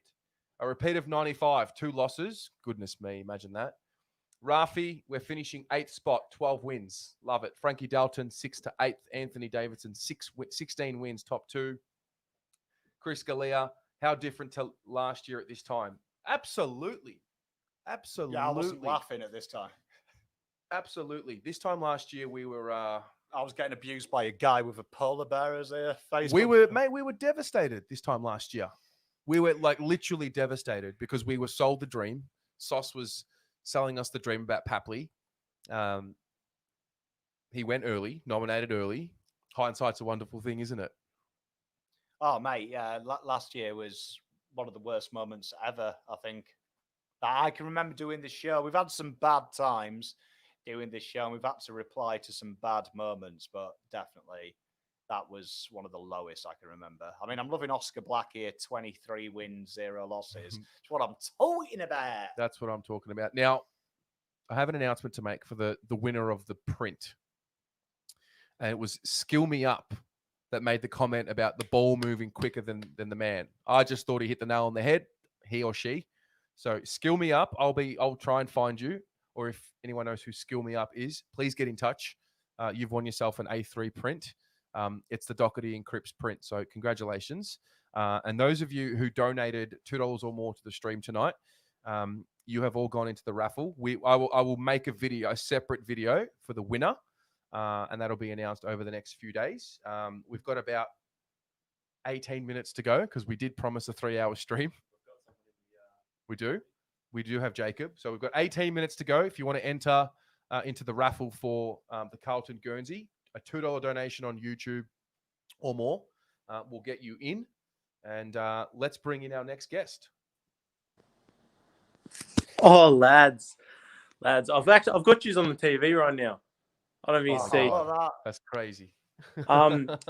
But Pom, just on what you said before, being in the Essendon forums, mate, my cousin, he's an Essendon supporter, and he's gone on, Peter Wright, 35 plus goals, 3 picks in the top 10. Fuck off, mate. You're finishing bottom 4. Oh my God. I tell you need to check your cousin into rehab quick because I'm definitely he's recreational using. 35 plus goals from Peter Wright. You got more chance of me kicking 35. That's what I was saying. He goes, "Oh no, you don't know football. He'll easily kick 35." Yeah, sure, mate. Chuck Oldbolt, you 10 might games, kick 500 grand a 35 year. of the pigeons that land on the MCG. Got a chance of that. What That's a melt. hilarious. Look, let them be delusional. They fucked up. They didn't get their guy. They played hardball with the whole straight swap for Saad. And in the end, we kind of dicked them around a bit. We stalled it, and they ran out of time. Nick Austin, masterclass. Jacob. Yeah. Oh, yeah, I was just going to say, the one thing we are doing, though, is we're ganging up on our Collingwood mate. And that's been pretty bad. They're a fucking shit show at the moment. I want to call my brother-in-law because he's diehard Collingwood, but I'm a bit scared to be honest. Yeah. Just call him when we win the flag. September next year. He'll love it. Exactly. Where are we going to finish? Yeah, that's what we want. That's what we got you on for. We want to know about your prediction, mate. Where are we going to finish, man? Seeing the teams like GWS and Collingwood, they were fighting for top 8, go downhill this year. It's pretty hard to not see us top 8, especially if we have Charlie Kerner at the back end of the year. Yeah. That's what I think. Look, I have suppressed my emotions with Charlie. I've gone to worst case scenario. We'll never see him play again. Set him off. Because I'm not. I can't build it up again to be let down. It hurt. It still hurts. I was DMing Pom last night about how you were breaking me heart last night on the stream when you were saying Charlie Kerner will never be the same again, Tez.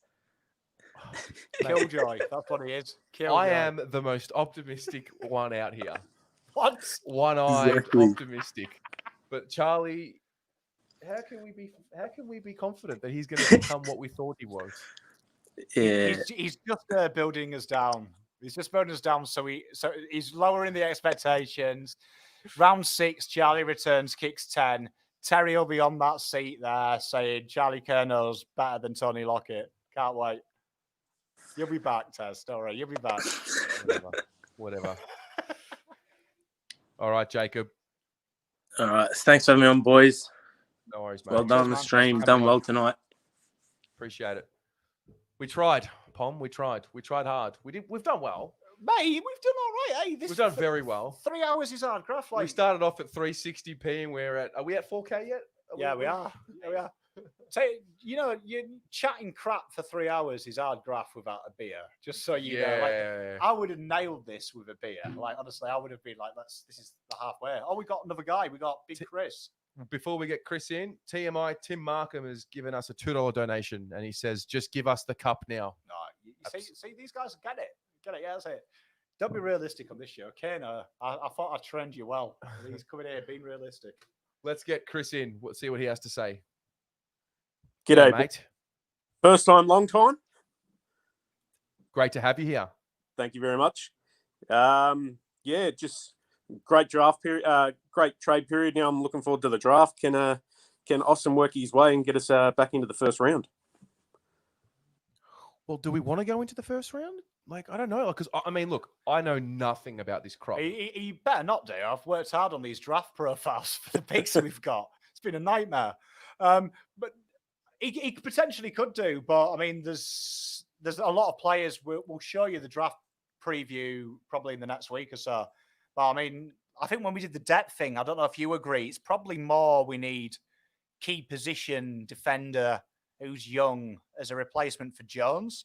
And there is quite a few in them 30s that might be worth a look. But if he does go up in the draft, there is some key position players that, defenders particularly, that are ready probably in the next year or so. So we never know. We may do a live pick. And one thing, I guess, a bit off topic, I wouldn't mind seeing Stocker used in the forward line. I went to a training drill watching him down there one day, and he was just Eddie Betts style from the pocket, like doing really well. I wouldn't mind him trying Stocker in the forward line. Yeah, we went to that game, didn't we? Don't you remember the Magpies game? We did. I remember that. I remember that well. We did. For me, he's a bull. He's a midfielder. That's for me. I think, having said that, we know what Teague likes to do with these midfielders. Everyone really, apart from maybe Harry and Jacob Wiedering, they all stay in their position. They don't really alternate. But it seems like, and that's the modern game, isn't it? You got to be versatile. You got to be able to move into the forward line or the back line, just to, I don't know, make the team a little bit more unpredictable. So, look, I like the idea of Stocker forward, but I kind of want to get him settled as a midfielder. Yeah, for me, I can see your argument as well. I can see, Chris, where you're going, because you look at the top teams, they rotate so well. Like you look at Dustin Martin, one of his strengths is he can be on the ball and then he's up forward. So if he is tagged, he drags the tagger away from the ground, same as Nat Fife now. I'd like to see Cripper learn the forward craft more to have that, because I think Cripper is our damaging midfielder. I'd like to see Ed Kerno live with Liam Stocker this year, because I see Stocker as Kerno. I think that's what he wants to live, because he's a meaner version of Kerno. But I think having the forward pressure would be a good string to his bow, because he's got to break into the team somehow. Yeah, exactly. I love it. Yeah. What's your prediction for how many wins and where we finish next year, mate? Yeah, I think you read that before. I think we 15 to 16 wins, finish 5th. That's great. This is it. This is what I'm on This about. is what we needed. This is exactly what we needed. None of this 7th, 8th garbage. That's it. Today's a lot better than last year, boys. We've got to be a lot more cheerful this year. It's been nice and relaxing, not stressing about anything. The only stress I've had is watching, making sure that Dunkley didn't go to Essendon, just sitting there watching that and hoping, crossing the fingers, and go bury those bastards. Well, your wish is the AFL's command. They didn't get their man. They're the only team that didn't get their man. I love it. Good on you, mate. Great to chat with you. We've got lifelong Coventry member here, Steve Reed. Steve Reed. Yeah, he is a lifelong. He's an OG. Big Coventry fan. Scott. Yeah, get Steve in. We'll have a chat. Legend Coventry fan here. Steve? Yes. Terry, Dan. How you doing, mate? Missed the Yeah, Coventry good, man, mate. we're Good told. to see you boys on finally. First time to chat to you boys. It's great to have you here, mate. What do you think of Oh, mate, I'm trade relieved period? with everything that's going on.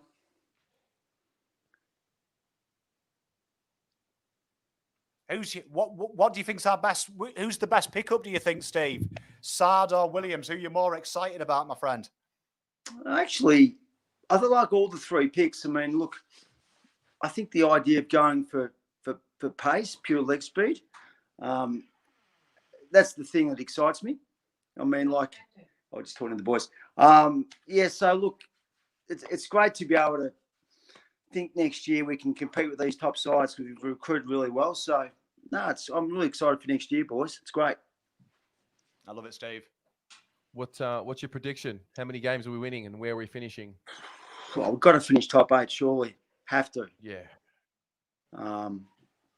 If we don't, obviously we've got to think of the pressure of trying to hang on to all these top recruits next year, like Cripper. I mean, there's a lot of stuff swirling around about, we'll be able to keep everybody at our club if we don't finish top 8. So we owe it to our top players to come out and show something next year. And for our bloody fans who have had to live through the last 20 years. Yeah, well, exactly, mate. Like, you want to get back to these heady times, mate, like 95 grand final and all these great times again. So, yeah, let's hope it's not too far away. So, I love it, Steve. I mean, look, Nick Austin, I think too, that's a great pickup. Having him, I would have given him a 10 out of 10 already for what he's done. So, he's done very well, hasn't he, Steve, as well, because Sauce did the hard work, got the cake together, and Nick looks like he's going to decorate that pretty little cake for us, doesn't he, and deliver us a flag. Mate, I hope so. I think we're on our right. Look, we've had 3 holes in our team, and I think he's identified where we needed to fill these problems. And I'd give him 10 out of 10 for what he's done. I think he's been great. I suppose finally, before you go, Coventry, are they staying mate. up? It's going to be a battle. It's going to be a All battle. the best of luck there, mate. Mate, hopefully they can hang on. As you know, Dan, they've obviously just got back in the championship. So I will promise to find my Coventry top, mate. And next time I come on, I'll put it on for you, Dan. Yeah, well, Sky Blues, Navy Blues, two big clubs in two different ends of the world. So Exactly, best of luck mate. to you. Yeah, good to speak to you, boys. Go Blue Baggers. Good on you, Go legend. Blues. Good on you, mate. Thanks, fellas. How many Australian Coventry fans do you see? Absolutely. Well, before we get our next guest in, I can see Oscar. Oh, no, he's here. Oscar's just chilling there. Before we get him in, just want to recap. This is our trade period. Out went pick 8, 87 to Essendon, 30 and 51 to Geelong, and in came Zach Williams, Adam Sard, Lockie Fogarty, and picks 38, 48, and 78. That is an absolute shellacking. Well, it's interesting you do that because we never got round to do it, but one of my fillers for today was trade period. So this time in the last 5 years, so where we would have been. So at this stage of the season. So 2013, it was Sam Doherty and Anders Everett were the players that came in. Yeah, right. So let that sink in. At this stage, that's what you had. And you had Dale Thomas as the free agent. Wow. Right? 2014 was, if you remember him, Matthew Dick. I do. You had Liam Jones, Yax, and Mark Wiley. 2015, at this stage, we had Matty Wright, Daniel Geringe, Lockie Plowman, Kerridge, Lamb, Phillips, and Sumner. 16, this stage, Marchbank, Pickett, Palmer, and Smets. Wow. 17 for Solo, Kennedy, Lang, and Love. God, that was bad. How did we survive? 18, McGovern, Setterfield, and Newman. That's not bad.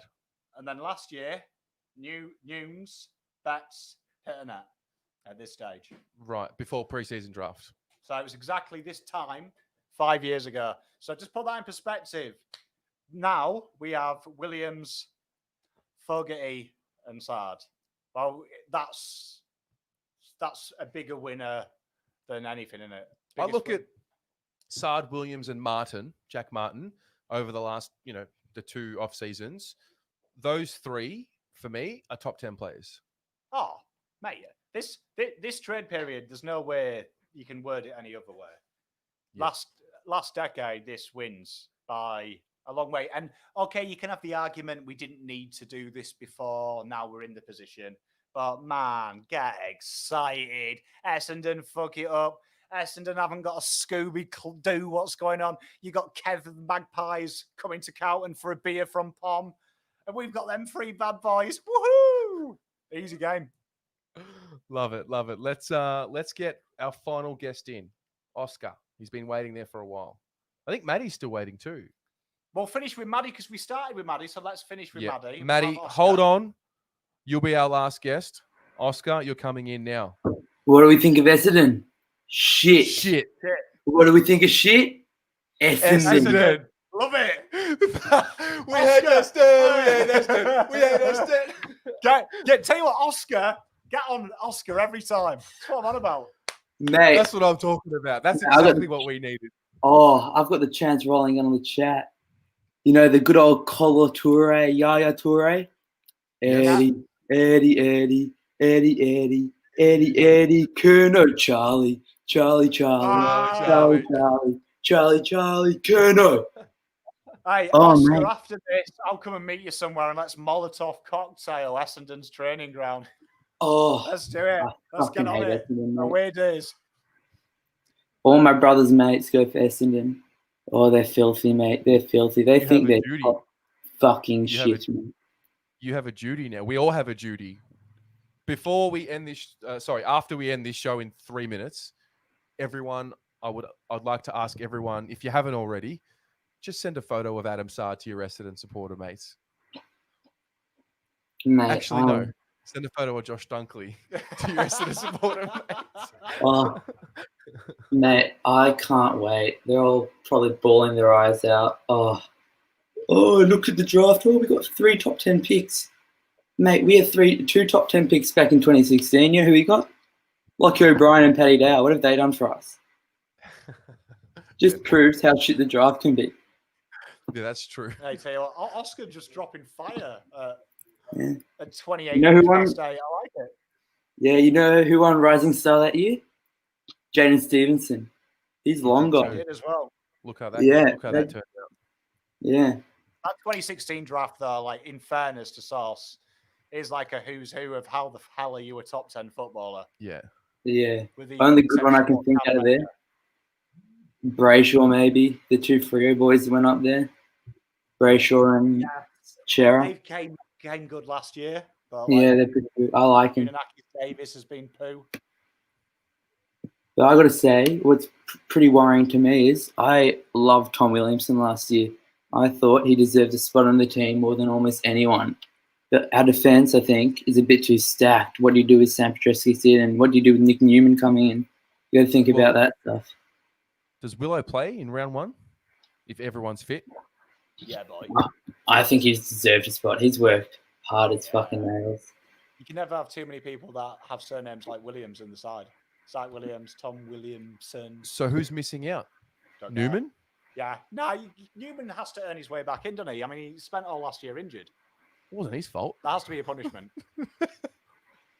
I think the fight should be between Nunes, Petreski-Seaton and Williamson. Unless Petreski-Seaton can figure out if he can be a small forward or can just dominate in the midfield. Because some of his games last year were unbearable, mate. Unbearable. You couldn't sit through them. They were. Before I let you go, I need your predictions for next year. Mate, 17-0. We're finishing first. No question. Geelong who? Jeremy Cameron, my ass. Jeremy Cameron, my ass. Mate, they've got an old age home going on there. They're like Hawthorn. They are. They're a bit of a retirement village there at Geelong. Oh, mate, I feel like the American Soccer League. I reckon Pommy would like that one. All the old players go there. True. Zlatan, when he's 37, goes for a swan song. I like that. Geelong MLSs. Yeah. I like that a lot. Schweinsteiger, who else you got? Got a few boys. Quite a few. They love it. They love Quite the a old few. guys. Oscar, you're too good, mate. Thanks for jumping on. No worries. Let's get the chance going next year. Absolutely, mate. We'll see you at the MCG. See you, mate. Right, come on. Throw Riley in and then throw Maddie in. Oh, is Riley? Where's Riley? Riley's laid in a bed somewhere. Oh, my God. Get him in. Maddie, I promise you're going to be last. Look There at he him. is. Not looking a day above 13. Not at all, mate. Not at all. Riley is the youngest 70-year-old I've ever met.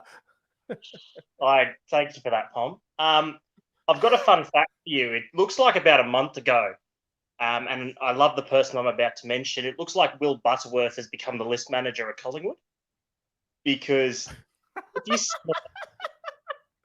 if you summarise what they have done, okay, so they've traded out Treloar, paying $300,000 a year for 5 years. They traded out Phillips, and they've traded out Stevenson for pick 14 in a future second. Wow. And they're paying $300,000 of Treloar salary? That's confirmed? Per year. Yeah. That is what they have done. Back in the bottom, mate. I've got to say, Riley's spot on. That is some Will Butterworth type shit. For those who don't know, we're in a dynasty graft, and a few of the boys met Will. He's a beautiful Carlton fan, but we might have taken advantage on the fact he's a very good-natured boy, and we were trading people like Matt Rowell for Adam Treloar's left foot. So it's very good. We love you, Will. There you are. You're in the chat. We love you, Will. Thank you for paying for me to be top 4 last year. In all seriousness, I'm very happy with our trade period. I mean, you look at the transactions, essentially 3 players, 2 that'll waltz into the 22, one that could probably be borderline All-Australian, possibly two. And Fogarty is going to be a very good prospect for us for pick 8 in a draft which is very unpredictable. We've done very well. We've left some money left over because we potentially could have gone for another player from reports you've read, but we're probably leaving that more 20 to pay Cripps moving forward, but potentially have a dip at Oliver, Merritt, and all the free agents next year. Very smart play from Nick Austin. No bullshit. I am thrilled with his first trade period, and I'm a lot happier than I've been in the last few years. I've got 2 questions for you, Riley. Yep. One, are you laid on a bed? I am. Okay, cool. And number 2, where do you think we're going to finish next year? Oh, mate, I'm going to steal a line you said after we beat the Western Bulldogs. I'm just going to eat beans to afford grand final tickets next year because Australia is navy blue again. Australia is navy blue.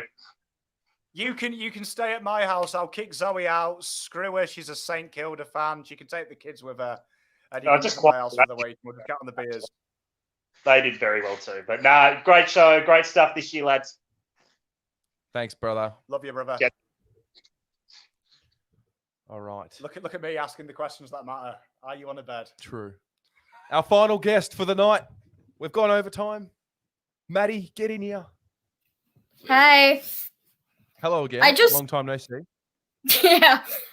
I just wanted to say, how good is it? Dodoro, get effed. we nearly corrupted you into being swearing. Nearly did it. Well done, Maddie. Now we agree. Screw him. No, we're happy. Yeah. We're happy because he postured and he played tough, put this mask, this bravado on, and he looks like the biggest douchebag in the league. Yep. Love it. He's a complete melt, isn't he, Maddie? Yes, he is. See, you can say that. It's not a swear word, melt. A melt. Yeah. I love it. There you are. All right, Maddie, thanks for coming back on. You have a great thanks. evening, and we'll speak to you You soon. too. Okay. All right. Oh, look at that. 3 hours, man. 3 hours. So let's just wrap it up. Guys, first of all, if you've been here from the beginning, please message me after the show. Let me know. Real MVP. Thank you so much. Yeah. Really appreciate you being here. There's season 2020 in terms of a trade perspective. And Riley's right. Like, I could sense the energy. Like, for the first time in a while, we end trade period feeling like we've won, like genuinely won. I think last year we didn't feel that excitement as much until we got Martin because we knew it was a bit of a steal. This is massive what we did this offseason. Yeah, can you remember last year? Can you remember it? Yeah, I can remember it like it was yesterday. Like, I watched that show back today, like the depression at the end. There's a bit in it where I'm quiet for 7 whole minutes. When have you known that? Like, I'm dejected. Hello, darkness, my old friend. Oh, dear. No, it's a great feeling. You're right, mate. And Riley's right. I mean, like, we should really be excited about this. Like, we know I give it the bigger than get excited, but you've got to get excited now. If this doesn't warm the cockles, fire the flag, whatever it is, now it will. Yeah, no, you're right. You're right. Shad, thank you, you dirty dog. We love you, Shad. You've done a fantastic job back there. Dan, you've been phenomenal today. And you guys at home, thanks for tuning in. Plenty to come. I mean, it's not like the channel's done now. We've got plenty of videos coming out. Pom and I, we promise we're going to do a best 22 video. We've got so much content we missed tonight. I know. We've got so many. We actually videos. missed out on things to talk about tonight, but I will talk about the Guernsey winner over the next few days. I'll figure out who it was and do the raffle video, and that's it. Go the Mighty Blues. Maybe play the Sard video one more time just before as we end. Peace out, everyone.